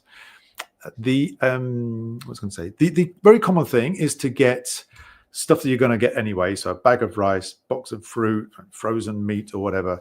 If you were going to say get a bag of rice that would be 5,000 yen in the supermarket, then you might have to make a donation of 4 or 5 times that. So say 20,000 yen or 25,000 yen. A lot of people do that. But what we want to talk about here, just very quickly, is some of the more unusual sort of thank you gifts that you can get from the different areas that really want your donations. The first one that I got this actually, although I haven't actually used it, was a voucher for a flight simulator experience. I made a donation. I don't know, it's silly calling it hometown tax, because I made a donation to Shinagawa-ku in Tokyo. I don't think they really need the money, but they need that, don't they? Yeah, they're really desperate for. So for a donation of 80,000 yen, I got a voucher for, I think it's an hour in a flight simulator in Shinagawa-ku. Apparently, there are like professional pilots there, and you can bring along 3 other people to share the experience. I haven't done it yet, but it looks pretty cool. So I'm very excited. Wait. So you got your boat license, and now you're like flying planes. You're gonna like do the train experience next, like go and do the JR, like. Well, it's funny you should say train experience, because here in this magazine that I've got, it's got a 1-page thing about slightly unusual gifts. And it is a steam train experience. It says for actually driving it, but I'm not sure. I guess you get to stand in the cab. This is if you donate money to Tottori Ken. Oh, that wasn't anything. Wakasakura Machi, I think that is. And I think I'll write this up and put this in the show notes afterwards. But if you donate 50,000 yen to this town in Tottori Ken, then their thank you gift will be a steam train experience. But you have to go to Tottori Ken. Nice. So we've got some other things here as well. Cool. One is you can be a part owner of an apple orchard, and I guess every now and then you get some apples. And another one is onion picking. So you can go and harvest your own onions and then keep them. The first one is in Nagano Prefecture, and the other one is Saitama Prefecture. This is a cool one. I think that's Gifu Prefecture, and it's a small knife making experience. So basically, in a hot, is it steel? I don't know. I'm not forge, an expert. Hot metal, forge hammering the. Yeah, hammer. It's got a little picture there. But probably the coolest, most unusual one here is explosion experience. This is down in Shizuoka Prefecture, and you donate 20,000 yen to this region, and it's a explosion. Sorry, bakuhatsu satsue taiken. So you will experience an explosion, and then they'll give you a photo with you in the explosion. I'm guessing that bit is photoshopped. I don't know the details, but to prove it, there's if they're satsueing it, then they're taking the photo as the explosion goes off behind you. Surely. There you go. It's hard to see in this picture, the sample picture, but a lady is standing there in a wedding dress next to this big explosion. Well, that's how we got our thumbnail, right? I mean, yeah, the Die Hard thumbnail. Walking away from explosions. So yeah, it's really worth looking out for the Furusato Noze system and looking out for some of the more unusual experience. I think if you search, there's Sato Furu. Oh, blimey, I forgot what the other ones are now. What are they? I can't remember now. But there's loads of sort of like directory websites where you go. It doesn't really matter which one you go to. I go through the JAL Furusato Noze website because you used to get miles, but they've stopped that now. Yeah, you're not allowed to get points or miles anymore. So. Yeah, so it doesn't really matter where you go to give your donation. But if you search for Taiken, then you'll find some interesting things come up. So there you go. Although all these super interesting ones might be going away because the government has now set a limit to how much you can donate. So it used to be, if you were earning ridiculous amounts of money, you could donate ridiculous amounts of money and get some really interesting kind of unique things like, being in charge of the baseball team or stuff like that. Oh, wow. But the government is now saying they want to set a cap on how, I think something like 4.8 million. So you can't donate more than 4.8 million or something. That's still a lot. Yeah, but you could, it was unlimited before practically. Oh, wow. If you were making, ridiculous amounts of money, you could also donate ridiculous amounts of money. Yeah. Wow. So some of the more unique experiences are probably going away now, sadly. Okay. Well, anyway, so it all resets at the end of the year. So yeah, if you want to get what's available now, you got until the 31st. If you are self-employed, a contractor or something like that, you can get the do the donation, get the gift, and then they will send you a sort of certificate, like proof of the donation. You have to take that when you file your taxes in the following March. If you do it online, you just type it in. It's super easy. There's no submission or anything. You just okay. You want to keep it anyway, just in case. But if you're a salaried employee, I haven't done this, but looking into it, it looks like you need to. There's usually a checkbox you have to tick for the one-stop system. One stop. That's it. Yes. And then they will send you a document that you have to fill in and send back to them by, I think it's the 10th of January the following year. And then they'll basically sort it out with your company that, this person has already paid this donation, so they don't need to pay it in next year's tax. Yeah. And you can only do that with, I think, up to 5 localities. Oh, is that right? For the one-stop system. So there's no limit if you're doing your own taxes, but if you want to use the one-stop system, I think it's only up to about 5. So just be careful. Good to know. Yeah. And if you screw up the one-stop system, which is what I did the first time I did Furusato Nose, you have to do a tax return if you want to get your money back. Oh, wow. Which, if you don't otherwise need to do a tax return, is a bit of a pain. A bit of a hassle. Yeah. Okay. So no, there you go. You've got 13, 14 days to get those in. Quick look at a couple of comments before we go to the news. Daniel, if you like trains, you should visit the train museum in Kyoto. We just went to Kyoto and we didn't think about that. That's so. Oh no, you have to go again. Oh, I'd love to. Oh, it was wonderful. I've only been to Kyoto either for business or for a wedding. I never really looked around. I thought, it's overrated. But no, I've been to like some of the nice back streets, just wandering around without any particular plan. And it's lovely, really nice, especially a little bit off season. Yeah, beautiful. So love to go back. I liked it. So I went in 2001 and spent a few days in Kyoto. And everyone says Kyoto people are super unfriendly and stuck up and stuff, but lovely. Everyone was lovely. Had a really good time. And then I've been back for work, but only briefly, like to go to work, basically. Oh, right. And then since the tourist kind of explosion happened, I've kind of been wary of going there. How did you find it? Was it busy? No. One of the buses was really busy going back to the station, but apart from that, no, it was pretty good. It was just after the peak Koryo, autumn leaf sort of season. So there was still colours on the leaves, but it wasn't the peak, and so it felt like tourists had really dropped off. Okay. Plus, all the Chinese groups cancelled, right? So I guess. Oh, that's true. Yeah. Flights cancelled. Yeah. No, it was excellent. 1 to 2 step again. William Bengen recently revised his famous. I'm going to put it here actually. Revised his famous 4% rule. Now, I think this is the rule at how much you're able to take out each year to sort of survive on your savings. He revised it from 4 to 4.7% in a new book. I believe this was mentioned briefly in the Retire Japan forum. Have you read the book? What are your thoughts on it? I haven't read the book, but I've read and seen lots of interviews with him talking about this. Yeah, I mean, it was only ever like a guideline, and you had to be aware of the details. Like it's a 60-40 US portfolio, right? So if you're not in the US, then it's not going to be exactly the same situation anyway. And also the 4%, or now I guess the 4.7% rule, requires you to take that percentage initially and then increase that amount by inflation every year. And that's not what I'm going to do, and I don't think most people will do that. So it's more a rule of thumb. So roughly how much you're going to be able to take out, and I think in practice what's going to happen is that people are going to take out variable amounts, which is actually what he recommends as well. So if the stock market does well, you can take out a bit more. If the stock market does badly, you cut down on your spending and you take out less, and you kind of adjust as you go. So right. Well, but it was nice to see the update. Like, obviously, he now feels that it's possible to take out a bit more without risking running out of money. Yeah. I'm planning to just take a flat percentage, so Yeah. not consider inflation at all.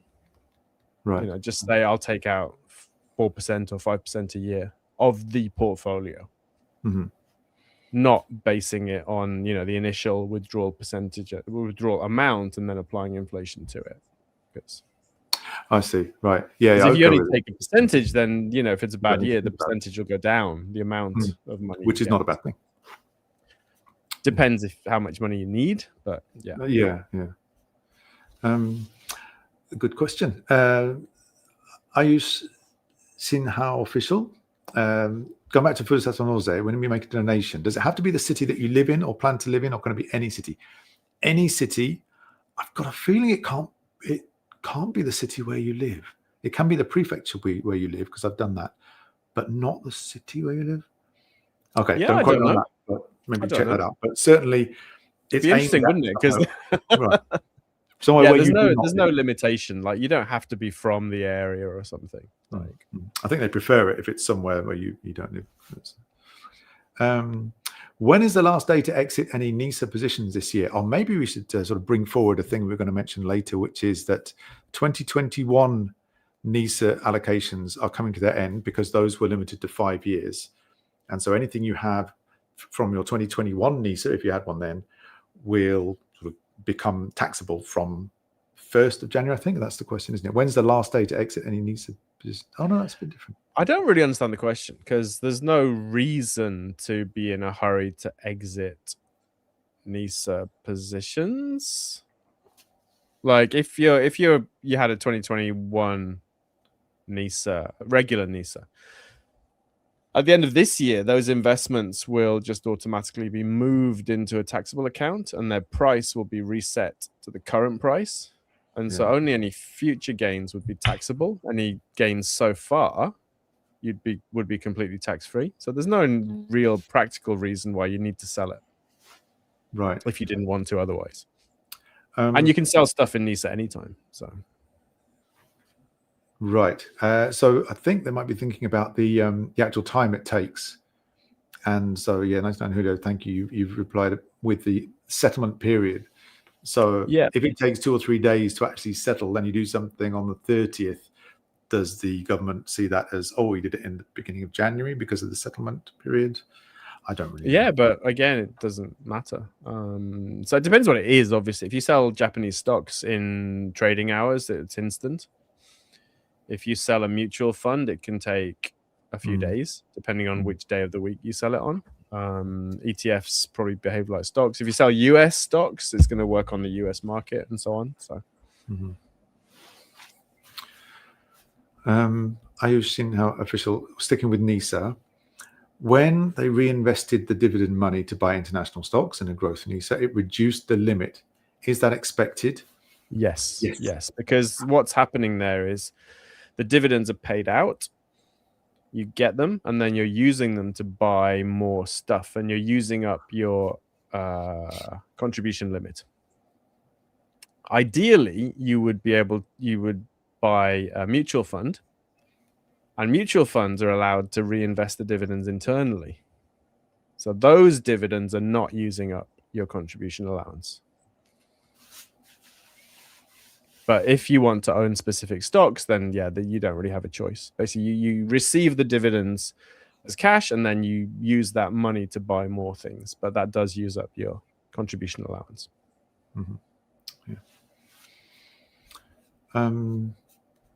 Sticking with NISA, I don't want to go back. So I mentioned that 2021, the 5-year allocation, the 5-year limit is ending. If people have stocks in a NISA 2021, what are their choices? You have 3 choices, I guess. You can sell it before the end of the NISA year, in which case you'll have the cash, and then you can do whatever you want with the cash. whether that's buy more investments or spend it or whatever. And you haven't paid You any can do tax. nothing. Mm-hmm. Yeah, there's no tax due on that. You can do nothing, in which case the investments themselves would go into a taxable account. And you can then leave them in the taxable account. The way it works mechanically is that the purchase price of the investments is reset to whatever it is in January. So you're just paying tax on from that point onwards, rather than future earnings. And then I guess you could sell them at that point, and if they made a gain between January 1st and whenever you sold them, you'd pay tax on that. But yeah.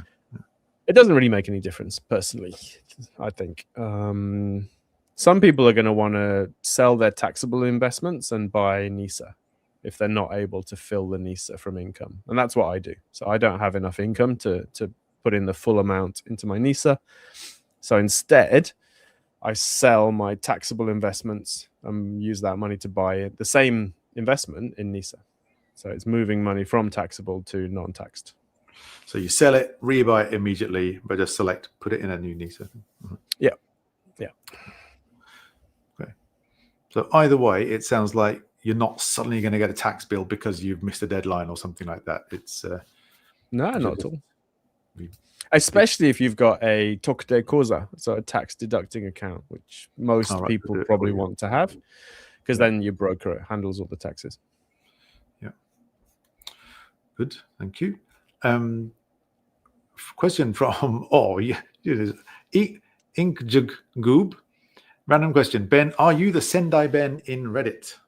Who's asking? I'm the Sendai Ben pretty much everywhere. So I've been using that handle since I came to Sendai. So if you see a Sendai Ben, it's probably me. Yeah. And if it's got numbers after it, it's someone pretending to be me. Yeah. I've seen that one. Thanks. 99 Julio, tax harvesting might be a good topic for the discussion here or for the blog in future. That's a good point. I don't know much about it myself, but good suggestion. Do you live in Sendai? Asked Makesh. I do, yes. 26 years now. So yeah, 20. Wow. So we quickly move on to news. Let's quickly move on to news. Yeah. So first thing is earthquake warnings affecting the north of Japan, Hokkaido, northern Tohoku, and Sendai area. Yeah, they were withdrawn yesterday, apparently. So it's okay. Much like the Nankai Trough one, which was about a week, where they were like, "Ooh, there might be something in the Nankai Trough." Do you remember last year? Yes. Or was it this year? I think at some point, maybe in the summer, they were like, "Oh, the Nankai Trough's looking dicey," and there's about a week's worth of that. There was about a week's worth of this from the Hokkaido earthquake. They were like, "Ooh, this could mean that there's another one coming," kind of thing. And they've kind of stopped saying that now. So, relief. Good. Fingers crossed. Somebody asked just at the end of last month's stream, and I didn't have time to reply, about my boat license thing. Where did I actually get it from? And it was I live in the Shonan area in Kamakura, Kanagawa Prefecture. That's where I got it from. It's all in Japanese, but interestingly, that when I went to take the exam, they did say that they do have the option of having it with hiragana over the kanji. Oh, nice. Hiragana on the kanji. Yeah, so they do have it set up for people who might struggle with kanji, which is impressive. That's cool. Yeah. Really that's saying more about the educational level of fishermen rather than, being kind to foreigners. Oh, actually, I saw a documentary where like half the crew are like from Indonesia on these fishing boats going out of Ishinomaki. So that might be why, actually. Right. Because they've got all these jishusei who have been in Japan for 3-4 years, and they'd probably want them to get licenses too. Possibly, yeah. I did look at a few schools around, and they all seem to be pretty much the same price, pretty much the same, like a 3-day course. You do one day of sort of a practical session. You do 1 day of written instruction, and then you actually have 1 day of the exam itself. Everyone seems, as is we often find in Japan, every place you go to pretty much has the same arrangement, the same cost. So if there's one near you and you want to try it, I'd recommend it. It's an interesting experience. So you didn't get training then? Where you get instruction on a boat on the sea with a teacher separate to who's going to do But do like the just exam. for one day. Yes.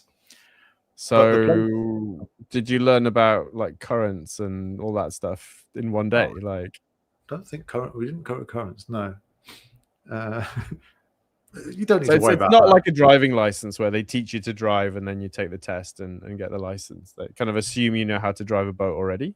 Like, yes, I suppose so. Yeah, although it is really straightforward. Just the straightforward. Yeah, that bit's easy. It's more about the rules of the sea kind of thing, if anything. Okay. But the place that runs at this school, they also rent out boats, and they do say when you rent out a boat, the very first time, you will have to have like a 1 hour or is it 2 hours out on the sea with one of their teachers. Okay. And this time it's sort of out of the stressful environment. It's like, okay, you got your license, that's great. We're just going to go through the practical stuff now. Of like, because they don't want you to break their boat, right? Like, basically, yeah. So I'm pleased they've got that because I probably would have forgotten all of it by the time I actually rent a boat anyway. So yeah, that's good. Right, quickly going to go ahead. Oh, SBI. I want to quickly mention, if you've got an SBI Shoken, an SBI investment account, I found this little cool feature the other day. Personally, I find it really ugly. They have been trying to update the website recently, but it's still kind of hard to navigate. But they've got this My Shisan feature, so My Assets feature. If you go to your main page, which shows all your, not the portfolio page, but another page which includes your sort of NISA allowance and stuff like that, there's a little My Shisan button at the top. Press that, and then suddenly you get this really nice, clean, well-designed, easy-to-view page, which shows a little pie chart of your categories of your investments. So not the individual stocks, but you're this many like ETFs or whatever, this many mutual funds. And then below, but it also links in your IDECO. If you've got an SBI IDECO as well, it links it into the same pie chart, which is good. And then below that, it's got this nice chart, which will show you the sort of the growth, hopefully, of all your assets ever since you opened the account. And I've not really seen that in many places. So you can sort of, look at it. The total went up and down over the years. And again, it's really nice and easy to view and well designed. Yeah.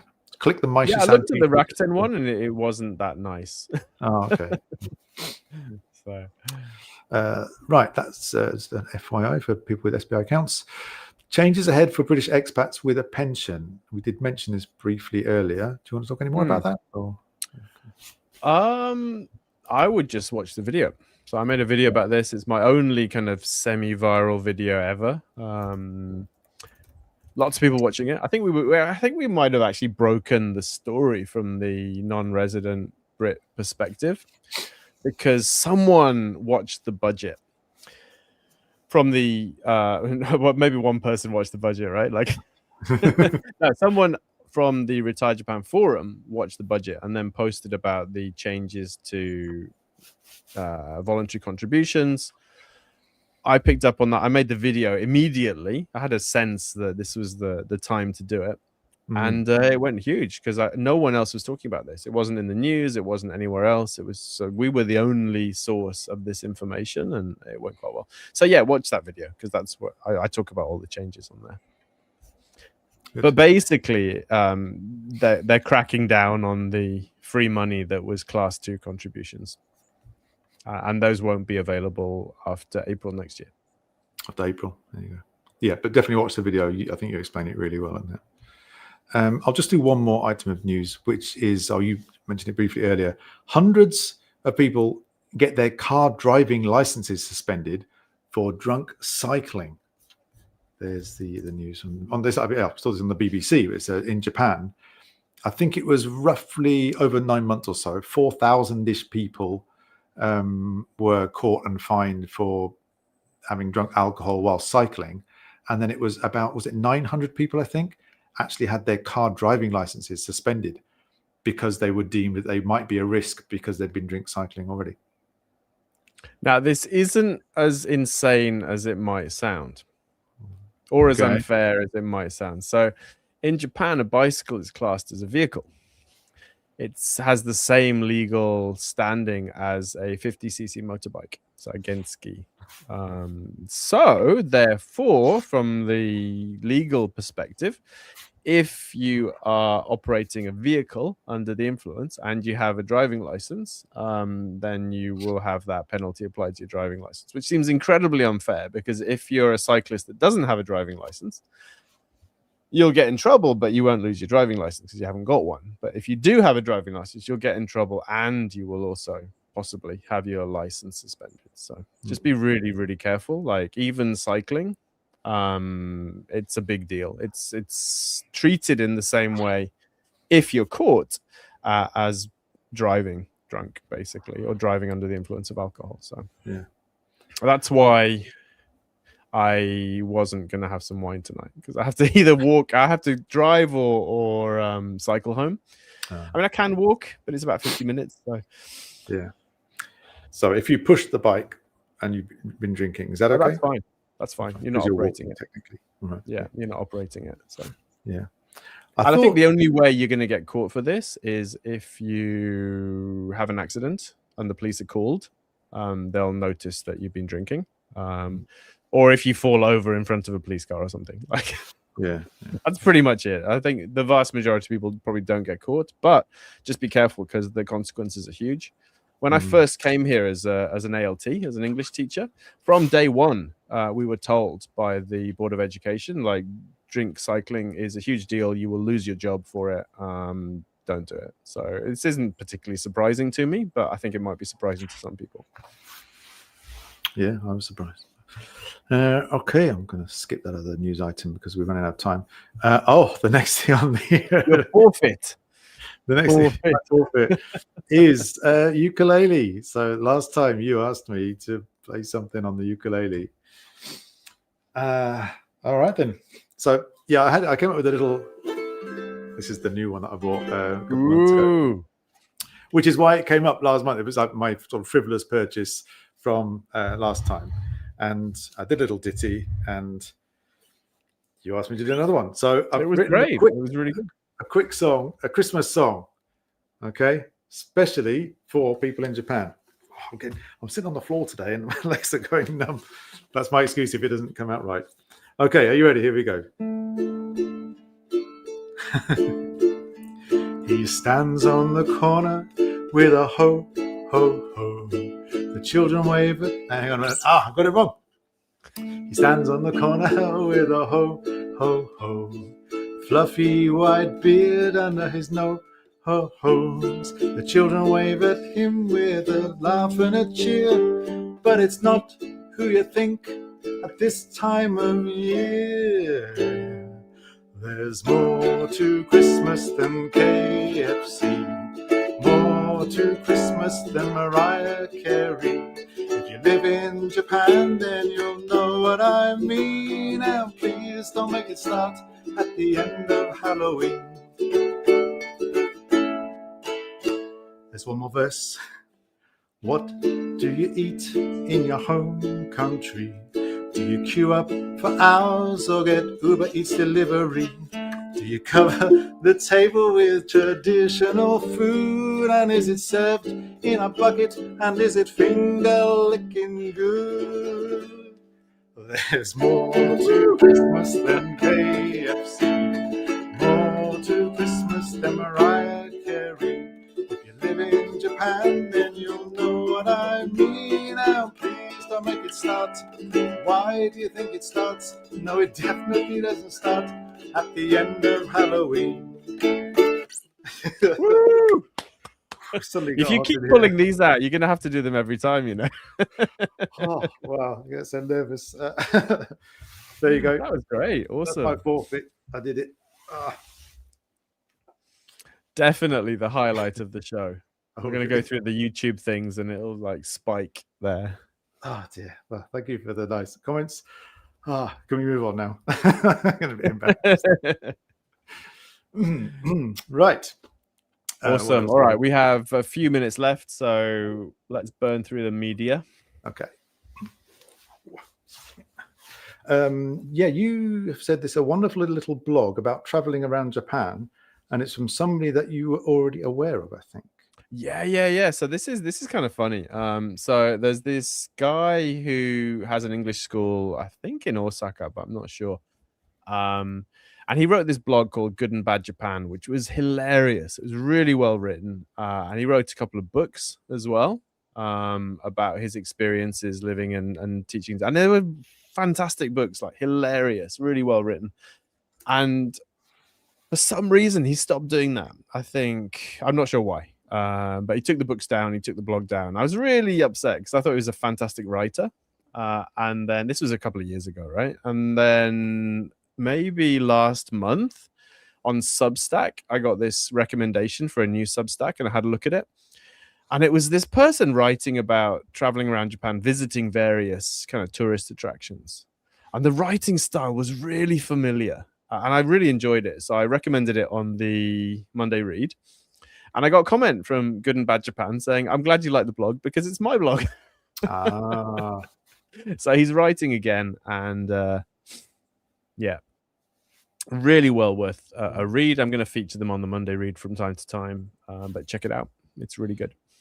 Cool. Another media not really connected with Japan, but you mentioned you watched Knives Out, the latest one, third in the franchise. I did. It's had amazing reviews. Like the reviewers really, really like it. I didn't like it as much. I mean, it was fine. It was enjoyable, but for me, it was the weakest of the three. So there's three films in Knives Out, right? I thought the first one was the best. Second one was good. This one was fine. But there's a Muppets version of it that's called Forks Out. Sesame Street. Oh, yeah, Sesame Street. Yeah, similar.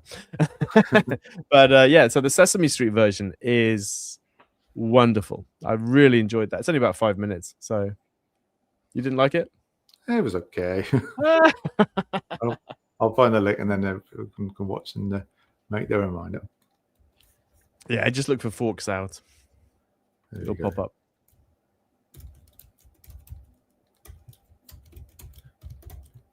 I like the overall message of it. I'm just saying. One battle after another. Best film of 2025. I haven't seen that yet. Looks good. I have a quick. Right. I have a quick media suggestion, which is Tokyo Taxi, a Japanese film starring. It just came out 2 weeks ago, I think. Starring Kim Taku in the cinema. And yes. I do like going to the cinema to watch a film. I really enjoy that. Kim Taku and then Chieko Baisho Chieko, I think, something like that. She plays Sakura-chan in all the Tora-san films, if you've seen any of those. She's wonderful. I love her. Anything she's in, I'll go and see it. I've got a strange respect for Kim Taku in a sort of annoying, can't stand him because he's so good and so talented and handsome and and he never gets old. So he plays a taxi driver in this one, and Chieko-san plays a sort of older lady heading towards a care home, and she takes this taxi journey with Kim Taku driving, and it's not really dramatic. It's going to be difficult if I think you don't really understand Japanese. But I really enjoyed it. It's quite an easy, easy, heartwarming watch. Okay, might be a good date night film for me. Yeah. It's two legends of the screen in Japan, so I felt I had to watch it. Cool. And of course, who could forget Jeff United back in J1 after 17 years? I think that's the highlight of the episode. Thanks, Golden Alex, for this. Yeah, breaking news. Nice. They used to be top of the J League, didn't they? I think many years ago. After 17 years, well. Right, yeah. Moving on. What else have we got then? Frivolous purchase confessional. You've done too much online shopping, apparently. It's not done too much. It's I find myself doing more and more of it. Like it's almost becoming a habit. And not all of it's you know what I mean. It's not all of it's necessary, and a lot of it I could probably just go to a normal shop and buy it. So that's something I'm going to try and be more mindful of. I think it's just too easy to jump online and say, "Yep, send that over," and it arrives 2 days later, and they chuck it outside your door. You know, they don't bother ringing the bell anymore. They just leave it there. Yeah. But yeah, that's something I want to work on. I think so. It's not a particular purchase. It's purchasing too much on a whim almost, and I think that could become a bad habit if I let it. So yeah, I've used Amazon an awful lot less on purpose, and Mercari quite a bit more, like to reduce new items that I might not use. Right. Makes sense. And then what? If you've got time, I'd like to mention my frivolous purchase, which is another woodblock print. I like woodblock prints, and there's a guy. So you know the program on Monday nights. You've got You Wa Nani Shi ni Kita Nippone or something like that, and then with the Banana Man, funny so-called funny couple, and then after that there's a Nihon e Shotai something. I've forgotten what it's called now, but they invite somebody to Japan who is really into one particular part of Japanese culture or tradition or something like that in their home country.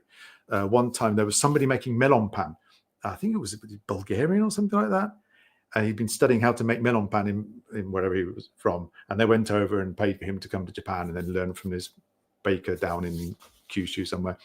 Other people have come over for making sushi or making those beautiful wooden traditional bento boxes. Anyway, there was one guy from France who they invited to come to Japan because he's a woodblock printer. He's still relatively young. I think it's quite early in his career. His name is Benoit. I forgot his surname, but he calls himself Benno, which is nice and easy. Beno. Benoit Varaillon, I think it is. So Benno is the easiest thing for him to go by. He was on TV a few years ago, maybe 5-6 years ago. And so I quickly looked him up when I saw the program, and he had some prints for sale. So I bought one. And this is from 2019 or something like that.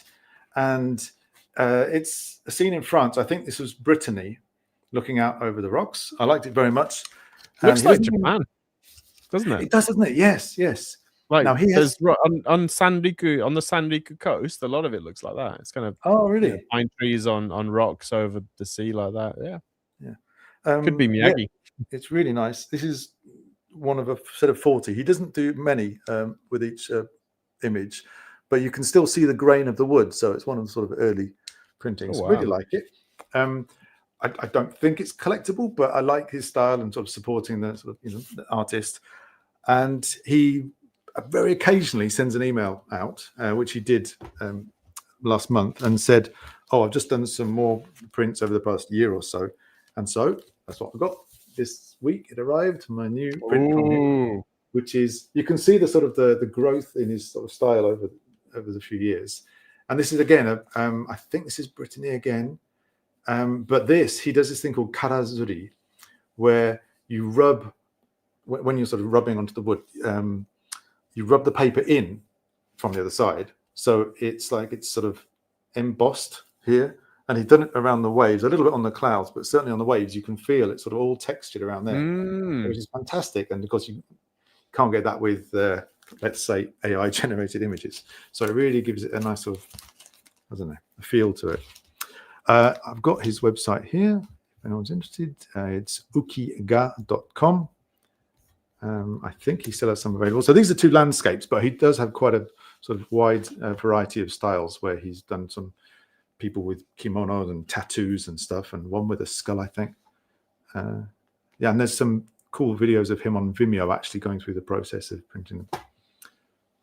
So there you go. That's my frivolous purchase, and I know some other people are interested in that. So yeah, please take a look. It's nice. It's that frivolous, really. Like, oh really? No, it's art. You're supporting artists. Like that's pretty cool, I think. Oh, okay. Well, I don't see it as an investment. I don't. So my plan is to put it into another frame and have them on the wall together as a little set.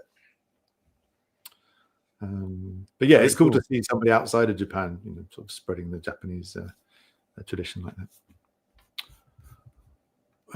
Right, let's move on then. My money tip. Wow, we're really running out of time, aren't we? Sorry, folks. This is quite a good one.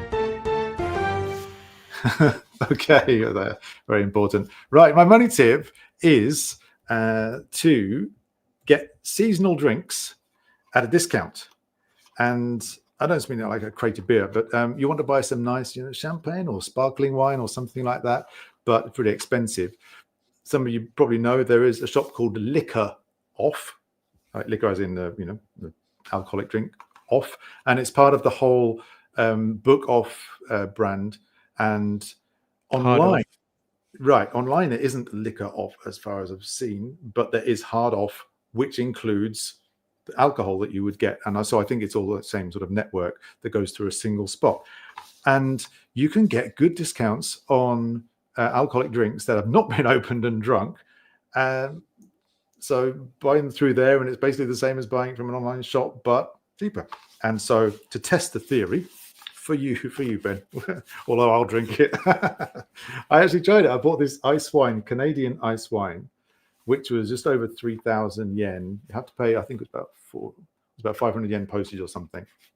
And I haven't really found it online in Japan, but if you go to this store in Canada on the Canadian website, it's $50, which is just over 5,000 yen. So it's cheaper for an unopened bottle here than it is actually in Canada. They have different grades. N grade is for brand new. S grade is for like new. I don't really know what the difference is, but A grade is for really close to new, maybe used a tiny bit. This was A grade because it's still in the box and it's still unopened, as you can see. On the box, it's been stored a while, and so it's got all little white corners there coming through and a slight crease in the lid. I'm comfortable with that. As long as the wine is unopened and ready to go, I'll take it. And yeah, it was delivered quickly and very well packaged in eco packaging. So they reuse cardboard boxes and they try not to use plastic in the packaging. And yeah, it was that works out to about maybe 30% or something off what I would have paid. And I think you've seen similar discounts, or haven't you? 20% or something compared to the expensive stuff's much cheaper. Like I was looking at, you told me about this website, and I had a look at some champagne and stuff, and it was like a third of the normal retail price. It seemed so. A third off. A third of, so 60% off. Oh, really? Wow. But I think it's probably more discounted the more expensive it was to start with. Okay, right. But yeah, it looks great, you know. Yeah. Seems like a win-win. I don't think you'll find the cheap under 1,000 yen wines that you would get in the supermarket. But if you want something a little bit better for the holiday season, then it's a good way of getting something at a discounted price. Definitely. So, you can flex without spending too much. Oh, yeah. Yes. I didn't put the link in, did I? There we go.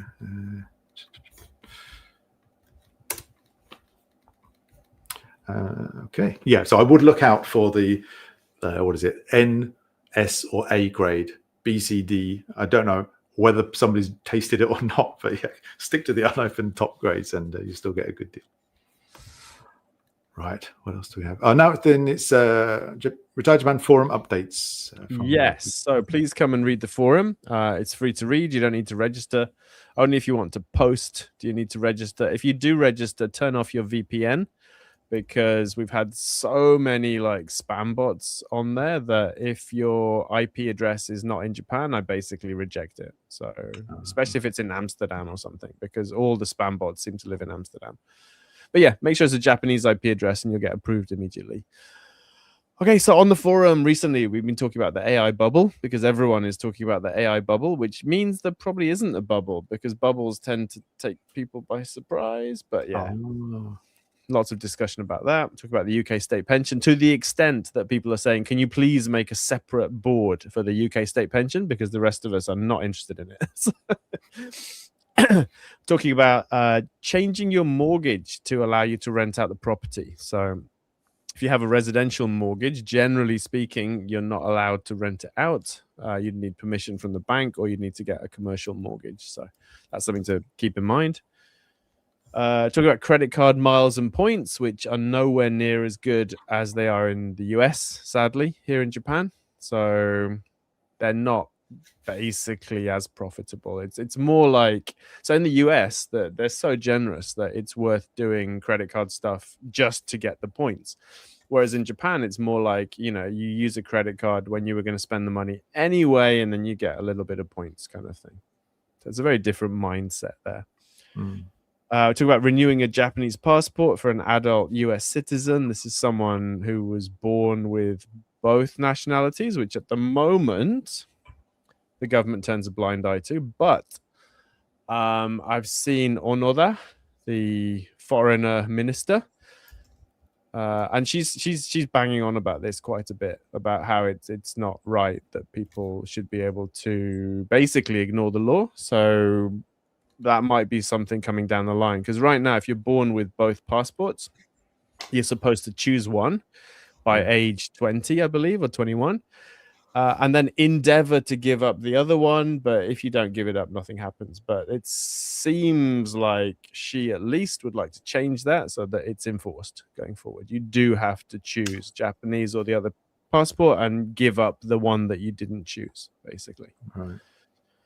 Again, this isn't a proposal. It's just what she's been talking about. So possibly. Talking about the potential Kodomo Nisa, which is being discussed, hasn't been put into law yet, but it would be pretty cool. Talking about leaving Japan as a permanent resident. We mentioned it earlier in the program too. So, at the moment you can do that, but in the future it might get stricter.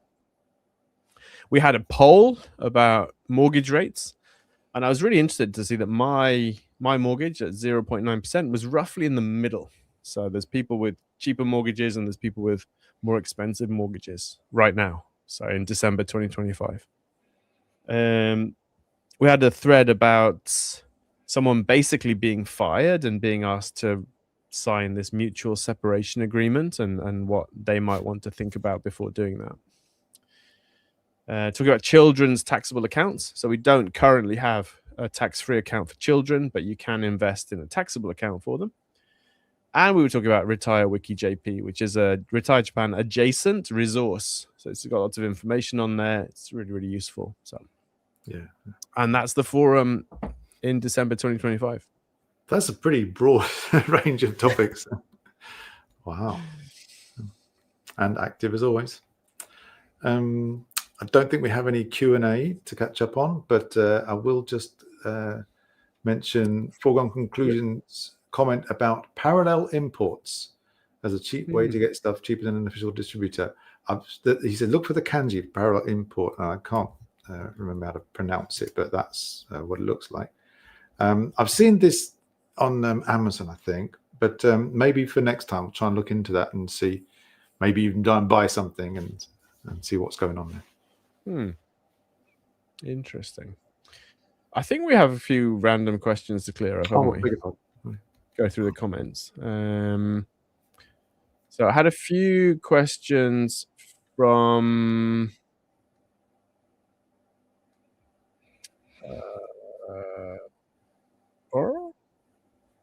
to go back quite a lot. A lot of comments about books and things. About Mahesh Kadka, from Mahesh Kadka, rather. So basically asking about naturalization. How's it going? Oh, someone else asked about it as well. Ayush also asked about it. So it's a really long process. I've taken the first step. Well, the first step is to call the Homukyok, the legal registration office or whatever, and talk to them. And then the second step is to have an initial interview. I've done that. And then the next step is I need to get some documents for them and translate them and hand them in. And then, there's loads of steps. So I don't think it's going to get done in less than maybe 2 years at this rate, because it's taking like 3, 4, 5 months between appointments because they're so busy. But yeah, I will keep you posted. If you're really interested, check out the YouTube video I did about it, because that's got lots of detail. Is it the law to have bike insurance now? Is it? Yes. So it depends on the prefecture. I think something like 40 prefectures now require it, and there's 10 where it's optional. So check your local rules, I guess. But it's just a good idea. I mean, like, bike insurance costs like 2,000 yen a year. And it covers you for accidents, for damage, for, injuring people. It provides you with a lawyer to use if you need to. And just pay the 2,000 yen and protect yourself. I'm pretty sure that we added it as an option when we got our car insurance. That wouldn't surprise me. If you have personal liability insurance as well, that's another one. Accident insurance, car insurance, it may well be included. But even if it is just 2,000 yen for actual bike insurance, seems like a no-brainer. Yep. Anything else? Oh, home insurance may cover it, says Horgan conclusion. Yeah, that's good. Yeah, quite possibly. You mentioned Kodomo NISA earlier. A question from Kai-san. Oh, hello, Kai-san. Do you know how the Kodomo NISA might be different from the Junior NISA that we used to have? Oh, well, it's very different. Of course, it doesn't exist yet. So the proposals are really clever, I think. So the big criticism of the Junior NISA and the reason it wasn't extended is because people said it was unfair. So only wealthier people have enough spare money to give to their kids to invest. And by having this Junior NISA, which was an extra allowance, you're basically giving rich people more kind of NISA allowance, basically. And that was the criticism, and that's why Komeito in particular refused to extend Junior NISA. Now, for the Kodomo NISA, they've kind of addressed that.